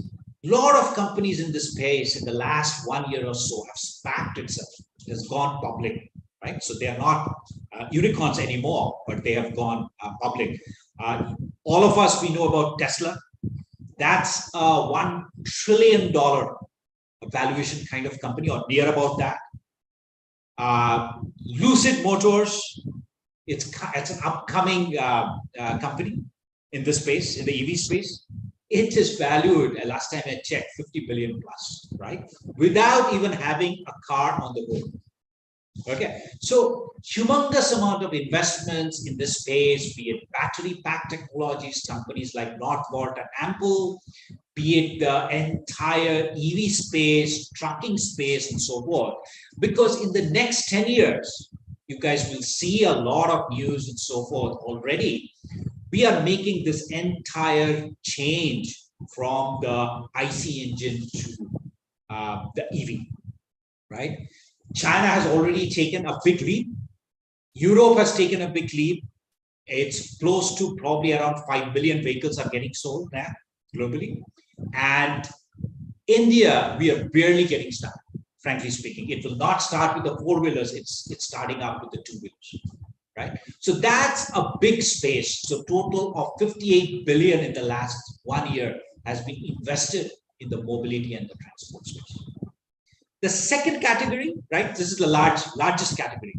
The second category is overall energy, right? Clean energy, renewable energy. So obviously we know the entire story of solar, wind, and so forth. These things have been around, obviously accelerated. The modules and so forth got commoditized. So VCs like us, we are saying that, hey, this has become more of a debt play, right?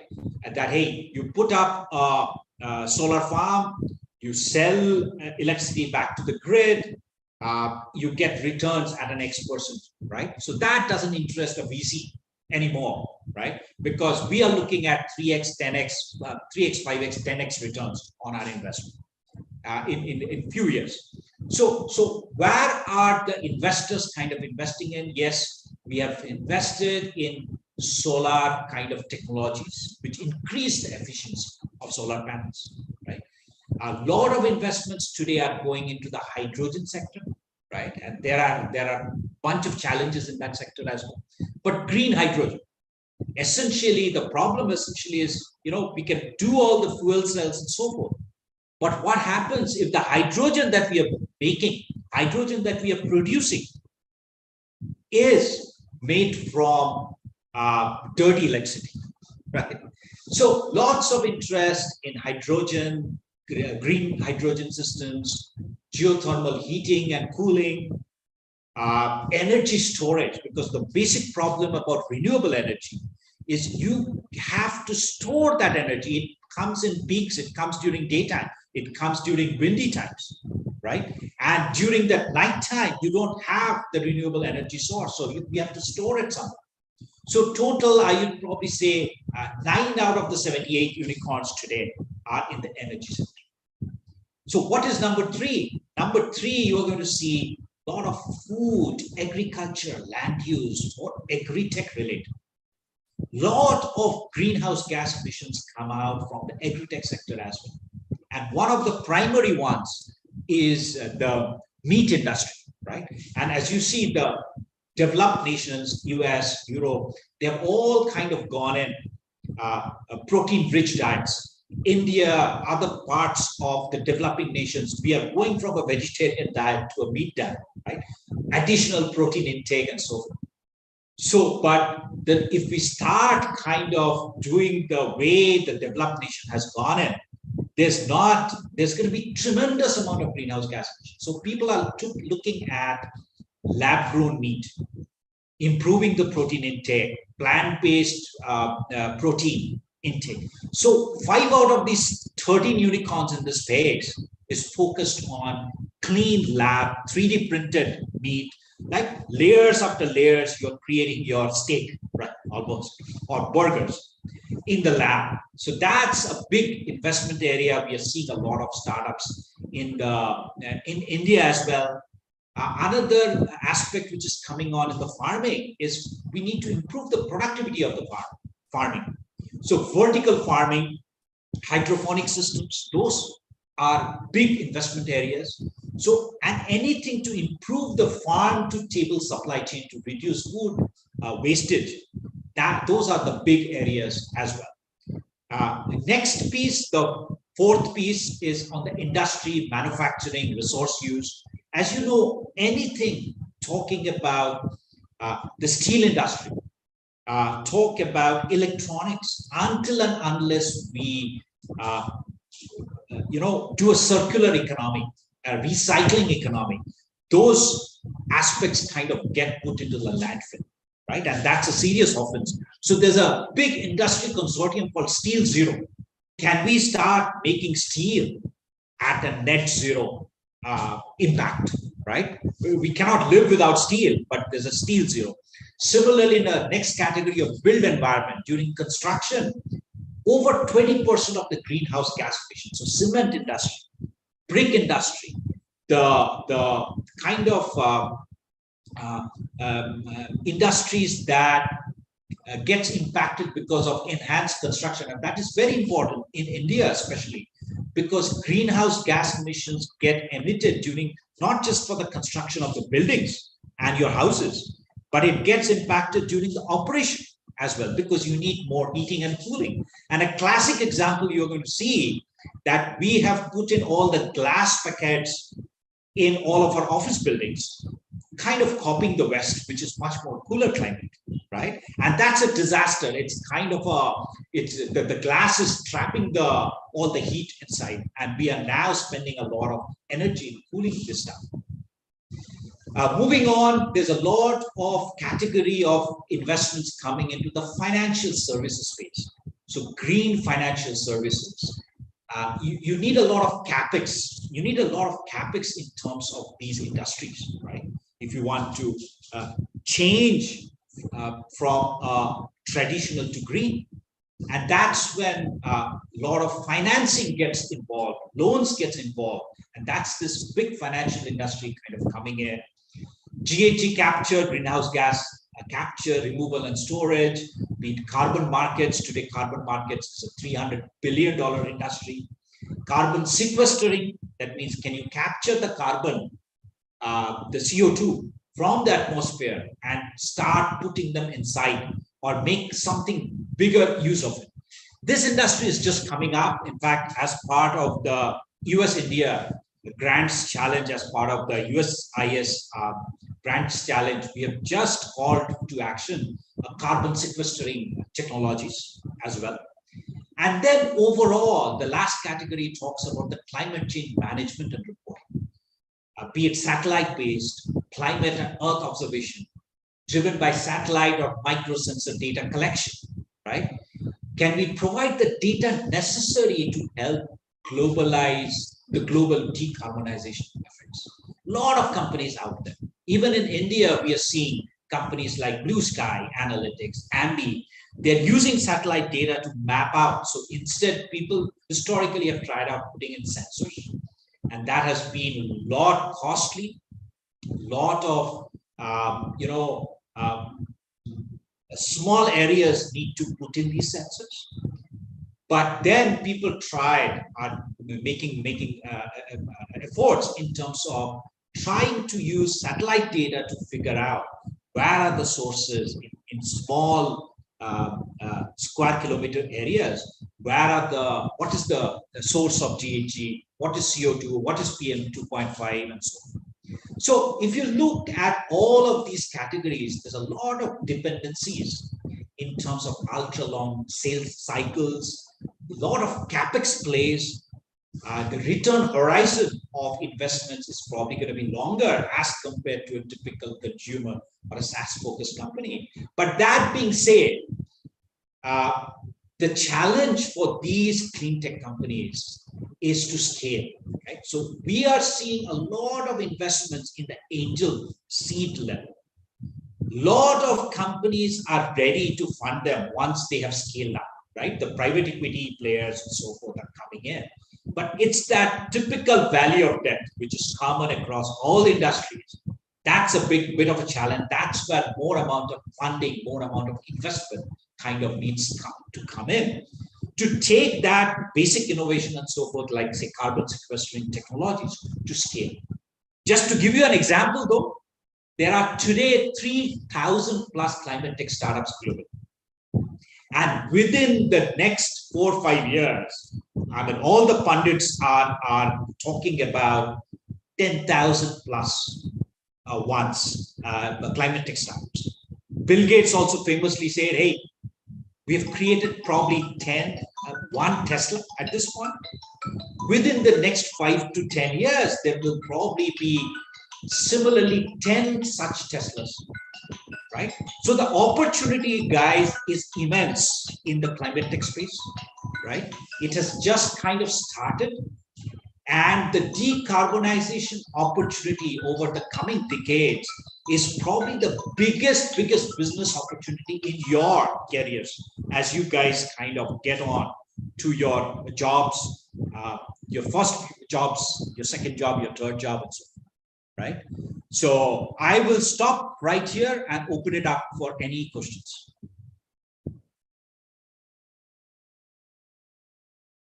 This was a bit of a rapid fire, but please, yes, any questions you guys have?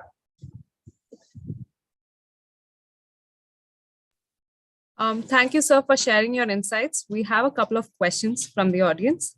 Sure.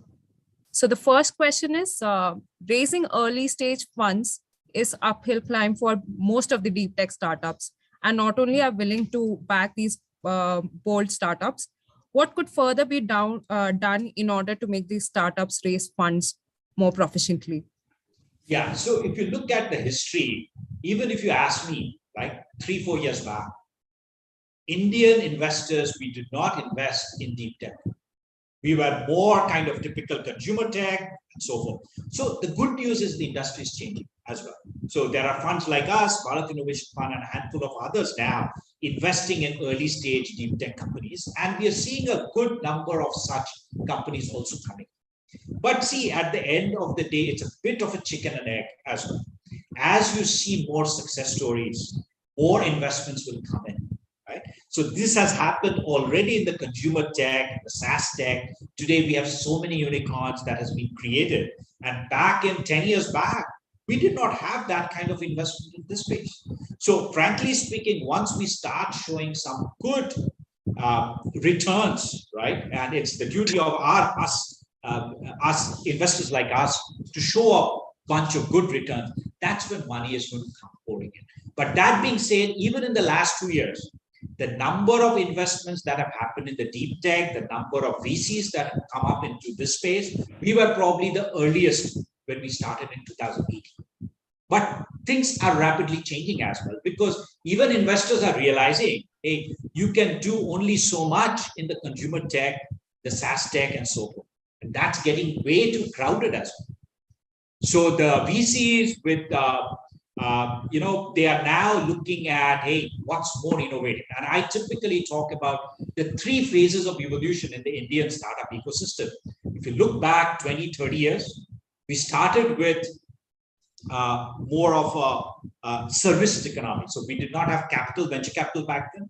We did not have IP or deep tech back then, right? So the only way we could do is services economy, bootstrap the businesses, and that's how these behemoths, the Wipros, the Infosys were born. In the second phase, we had capital, lots of capital came in. We had to execute, but we did not have the deep tech or a technology moat in this business. So it was more of like the Flipkarts, the Olas of the world. You had to run fast, you have to raise a lot of capital, right? And that was kind of phase 2 in India. Phase 3, I believe you need all the three. You need execution, you need capital, and you need to develop a strong technology moat and moat in your business, right? So that's the deep tech element. Deep science is one piece, but deep tech means something which is not easy to do, right? That's how we are defining the deep tech. So we have one more question. So typically a first mover advantage tends to bring multifold benefits to most of the companies. And this is true for Indian startups as well. So how can Indian startups get their first mover advantage in order to eventually scale up and raise more funds?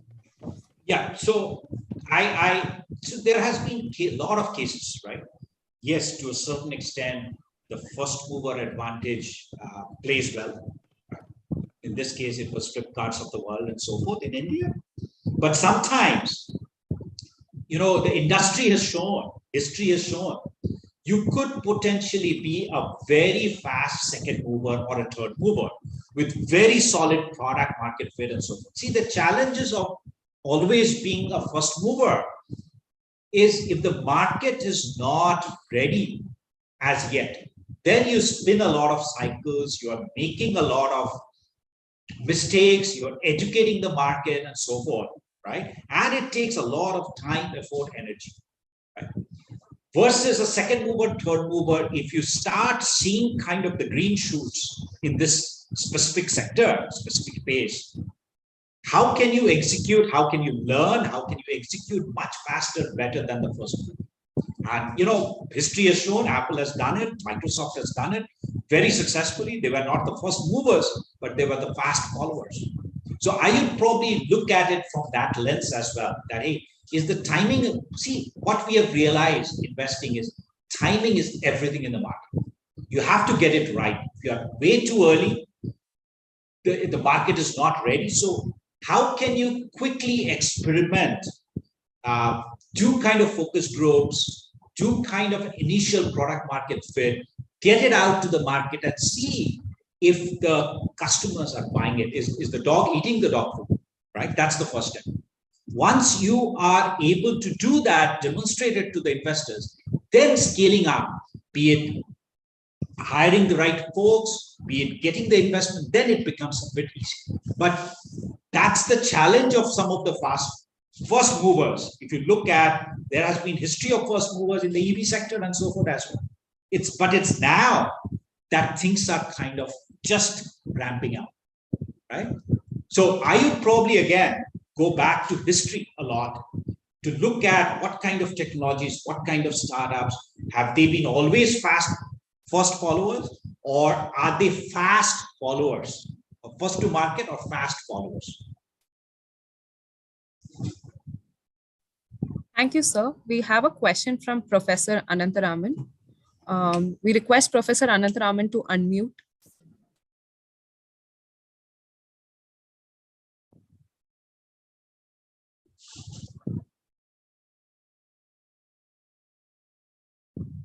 Yes, Professor.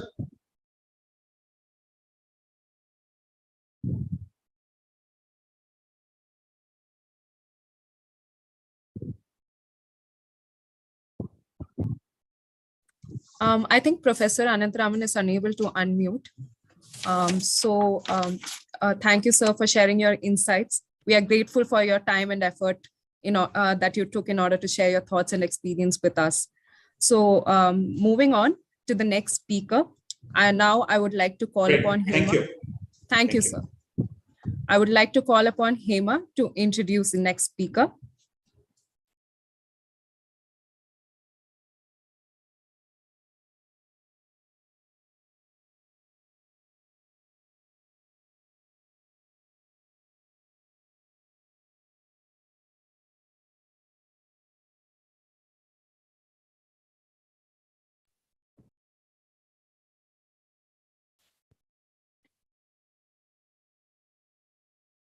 Thank you, Shruti. Good afternoon to one and all present today. It's an immense privilege to welcome our next speaker for the day, Dr. Justin Paul. Dr. Justin serves as an editor-in-chief of A-Rank International Journal of Consumer Studies and as an associate editor of Journal of Business Research and European Management Journal. He is also an associate editor with European Management Journal and Journal of Strategic Marketing. Dr. Paul introduced the Maastricht model and measure for brand management, CPP model for industrialization, scope framework for small firms, and 7P framework for international marketing. His articles have been downloaded over 8 lakh times in the last 6 years. He is ranked among the world's top 10% highly cited research based on the Web of Science statistic, with citation increasing at 500 per month in 2021 with H index 45. An author of over 130 research papers in SSCI journals, Dr. Justin has over 70 papers are in A or A-star journals. He has also served as an associate professor at Nagano University, Japan, and as a department chairman at IIM. A former faculty member with University of Washington, he serves as a full-time professor in PhD and MBA programs in USA and holds concurrent appointment at University of Reading, Henley Business School, England, and Professor University at Puerto, Rico. He holds 3 honorary titles as Distinguished Professor with reputed universities, including Indian Institute of Management, SIBM Pune, and MS University. Welcome and thank you for being part of a conference, sir. Due to time zone differences, Dr. Justin is unable to be in person. Hence, we are sharing his recorded presentation. I request the media team to play the recording.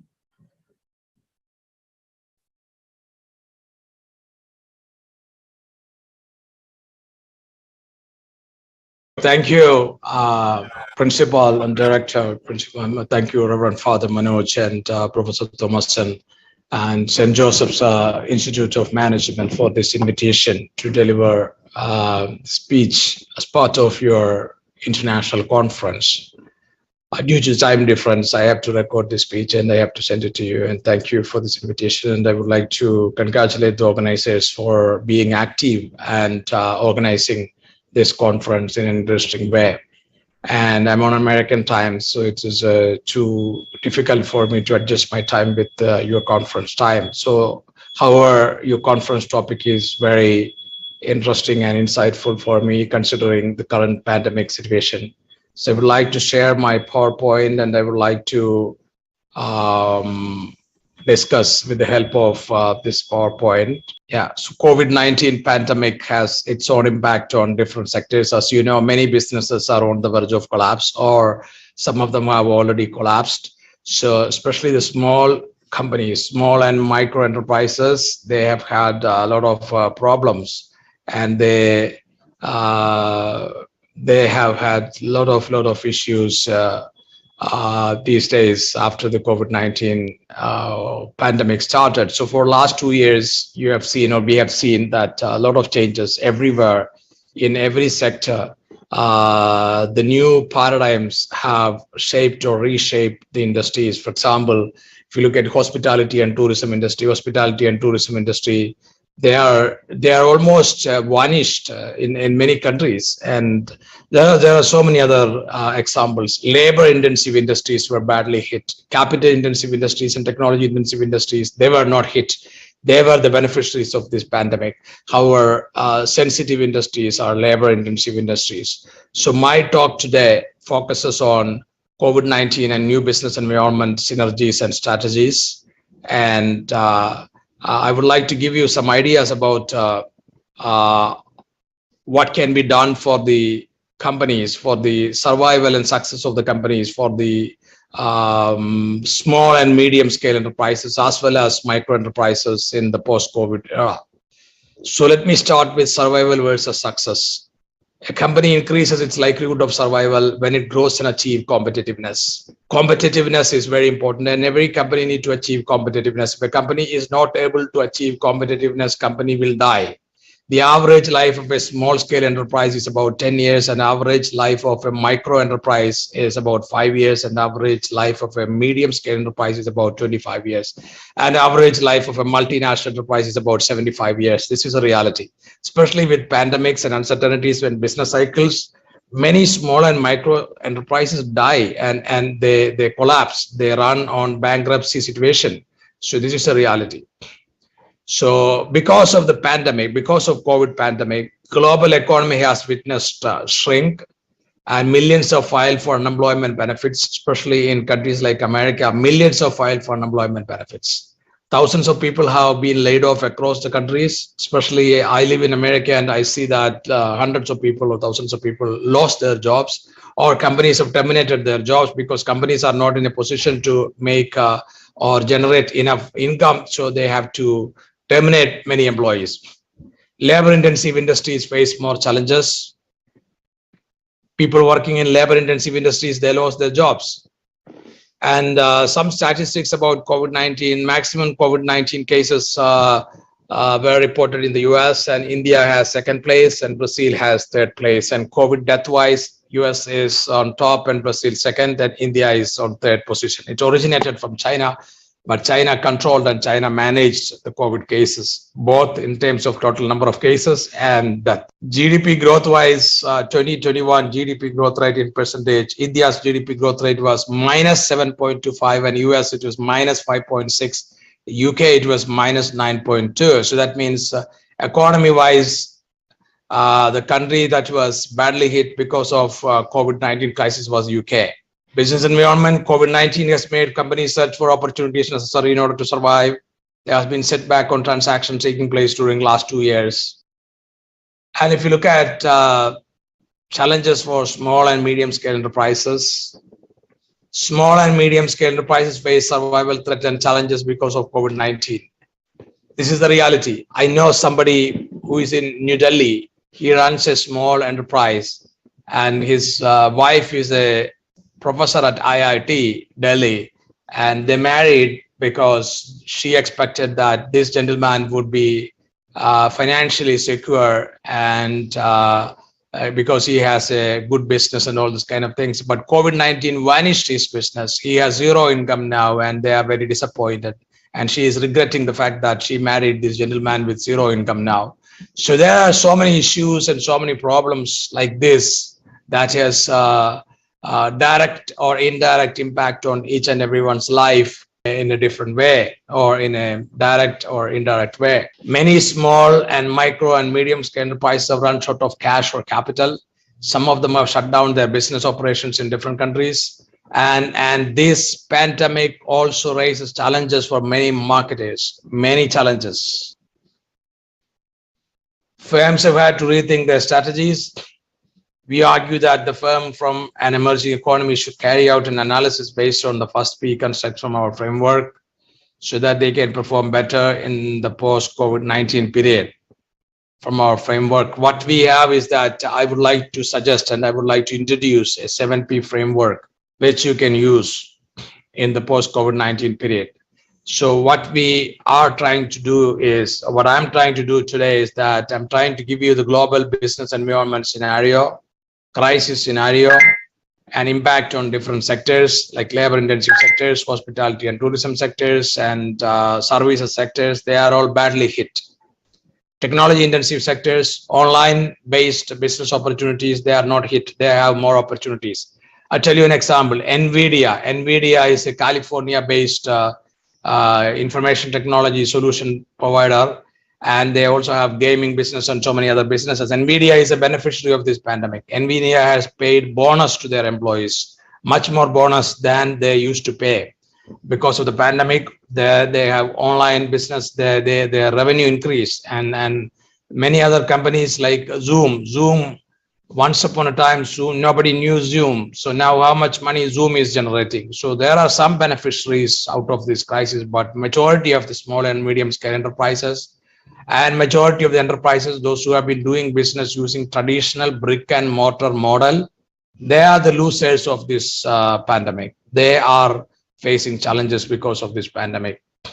And I introduced a framework called 7P framework for companies to benchmark with and companies to carry out business plan and companies to prepare business plans so that they can minimize the risk of this kind of pandemics and uncertainty.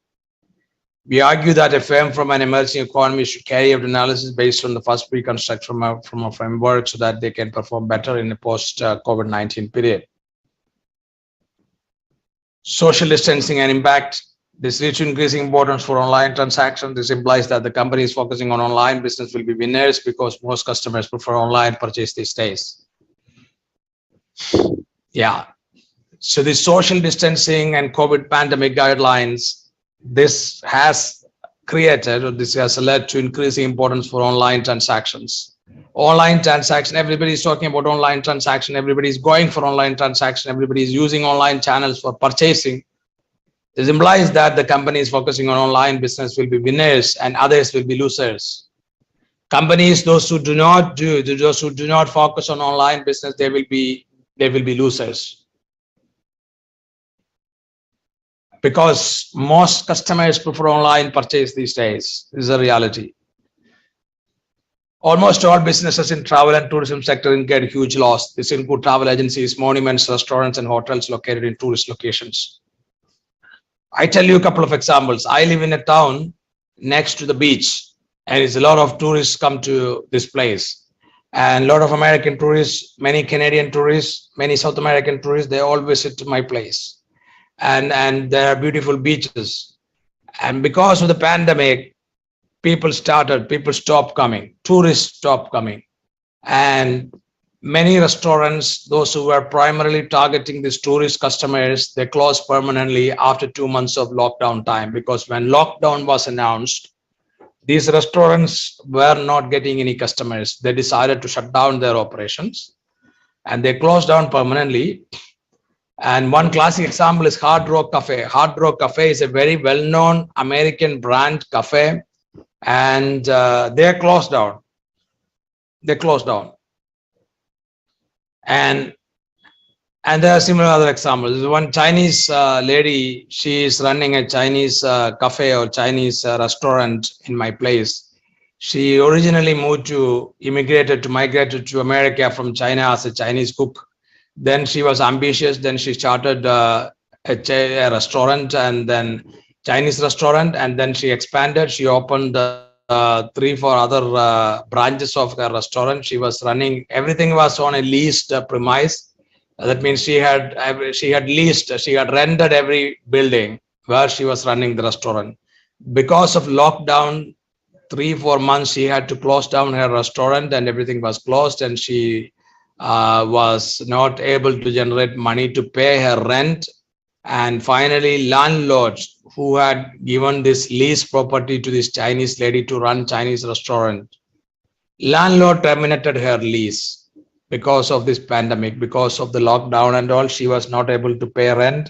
So landlord terminated her lease agreement, and she decided, or she had shut down her restaurant business. So many small enterprises, many restaurants, many small retail stores, many other micro enterprises, they have all closed down their business because of pandemic, this way or some other way. If Hard Rock Cafe, well-known Hard Rock Cafe, was not able to survive through this lockdown time and pandemic time, the many other small unknown enterprises, unknown micro enterprises and small entrepreneurs, they were all facing problem. They all face serious problems. Exclusive distribution is dead. This is another trend or impact of pandemic on marketing. Now I'm talking about impact of pandemic on marketing. And before pandemic, many companies had a exclusive distribution strategy. Distribution strategies can be divided into 3 categories: intensive distribution, selective distribution, and exclusive distribution. However, pandemic has resulted into a situation companies are no longer focusing on exclusive distribution. They are thinking about selective distribution or intensive distribution these days. It is difficult to do exclusive distribution because people do not have time and people do not have interest to go and shop from exclusive stores. So that means companies need to think about intensive or selective distribution channel strategy. Distribution channel strategy need to be changed by companies, especially premium brands. They have to change their distribution strategy.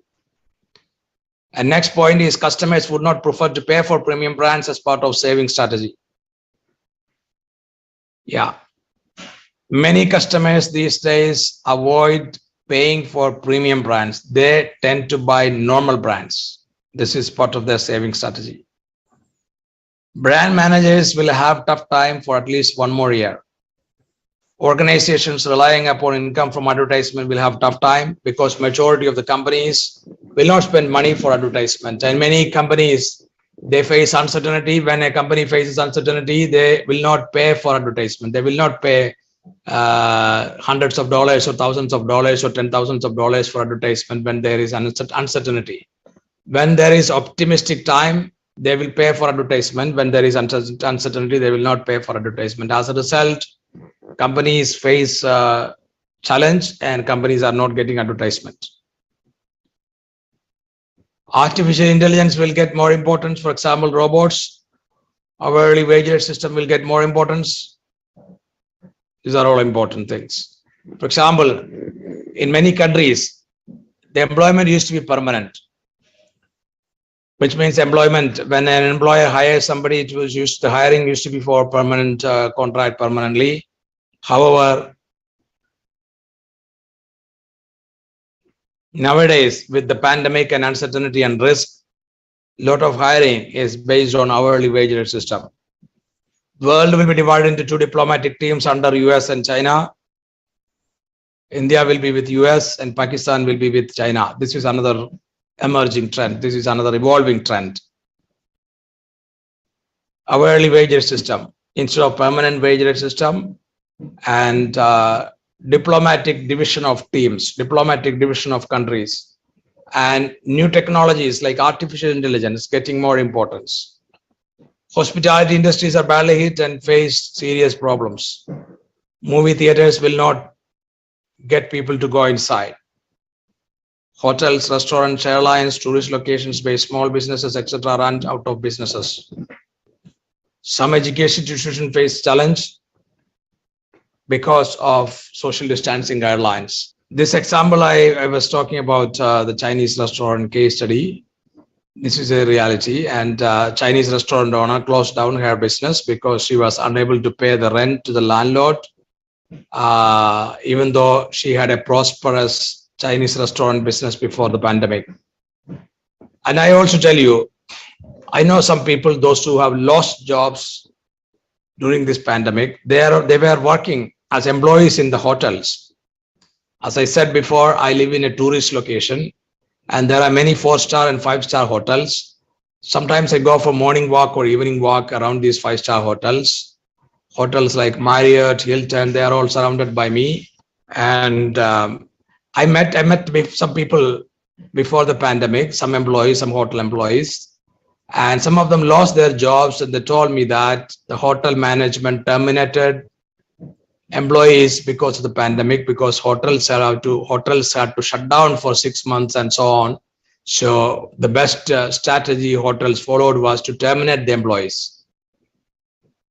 So this is a reality.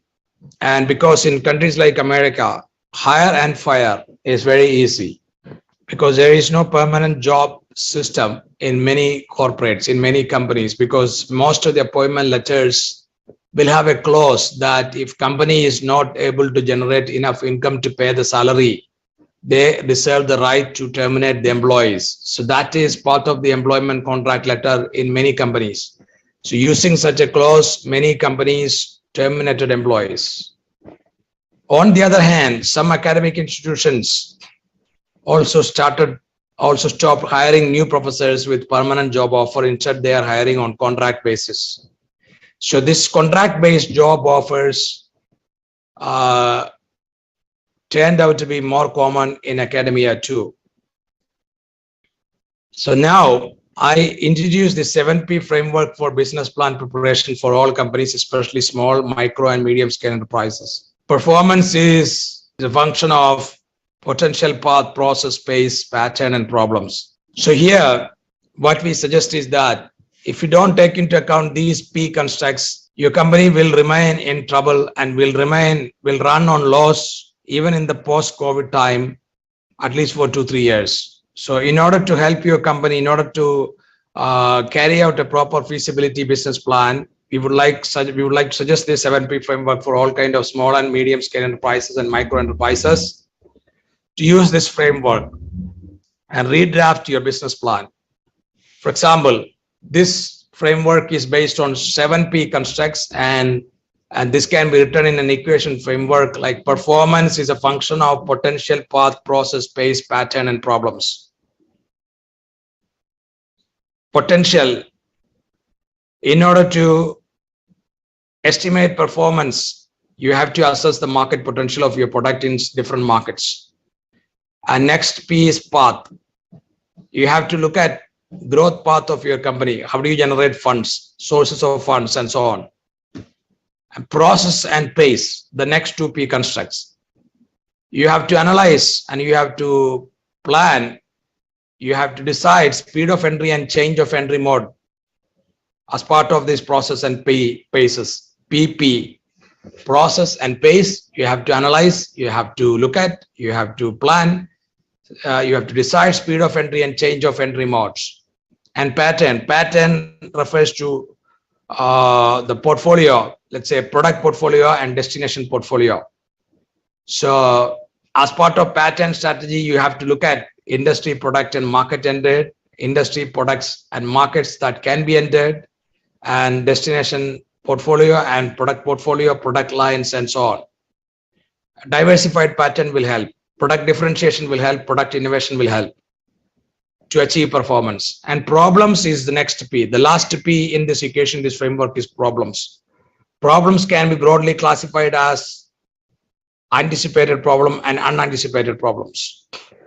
And anticipated problems and unanticipated problems simply means that one can anticipate, a company can anticipate certain problems, and company can unanticipate some other problems as well. So expected problems and unexpected problems. You have to foresee expected problem, but it is difficult to foresee unexpected problems. For example, COVID-19 pandemic is an unexpected problem. So performance is a function of all these P constructs, and it can be put as a simultaneous function or simultaneous equation format.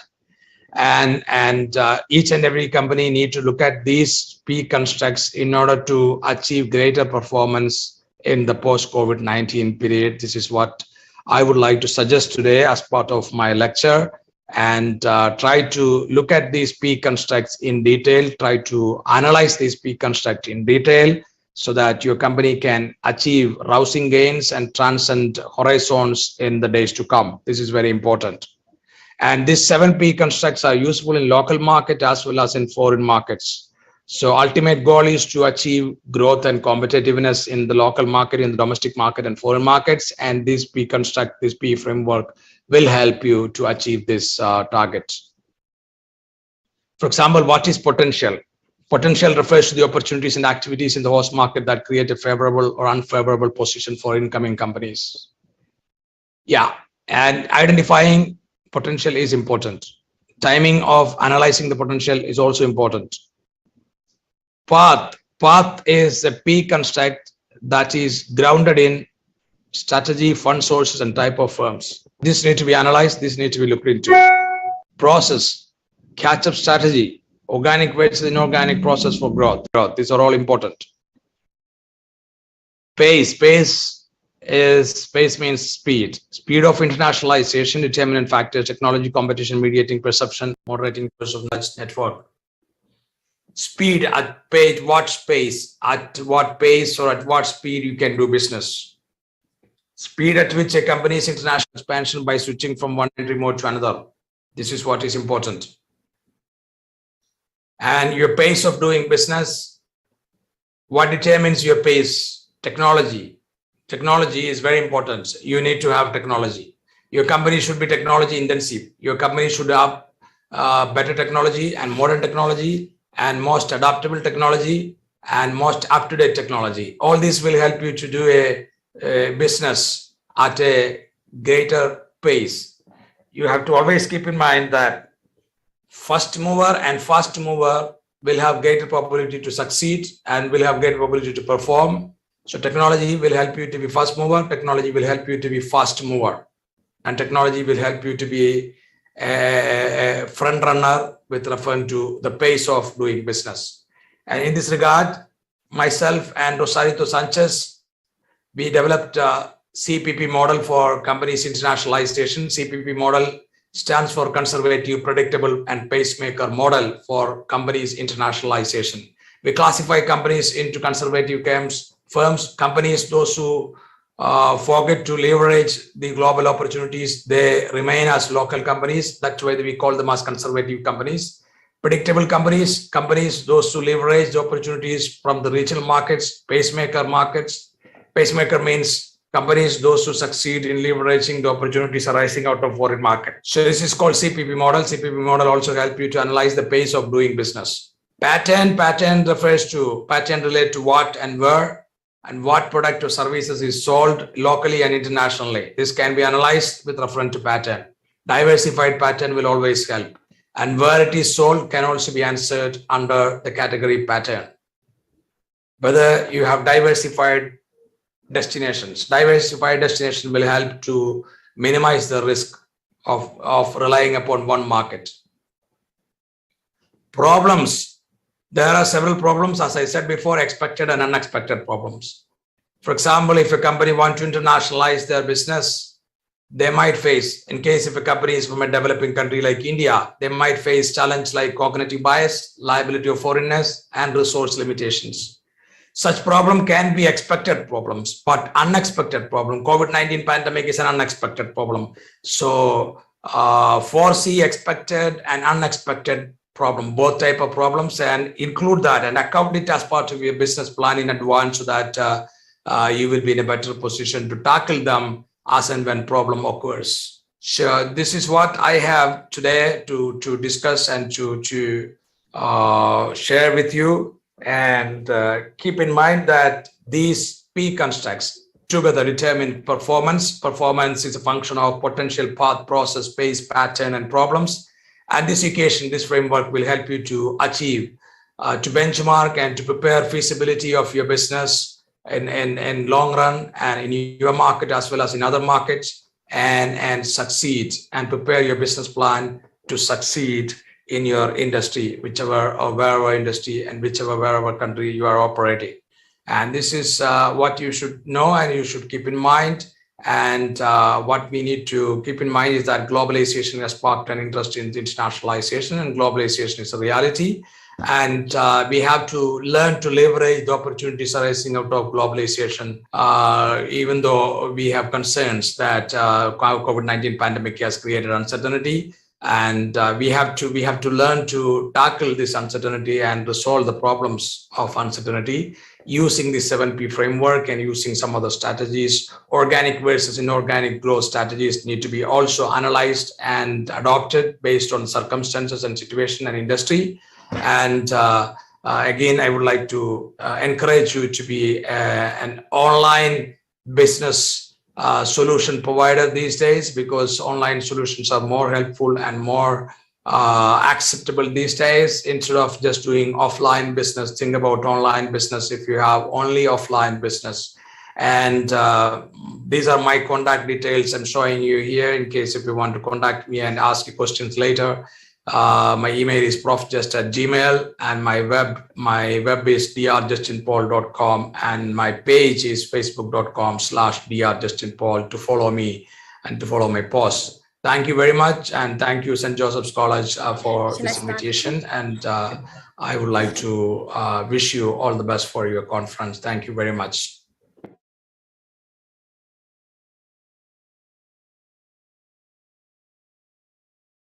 Thank you all for tuning in. Thank you all for tuning in. We'll be taking a short break. We'll resume the section at 1:30 p.m.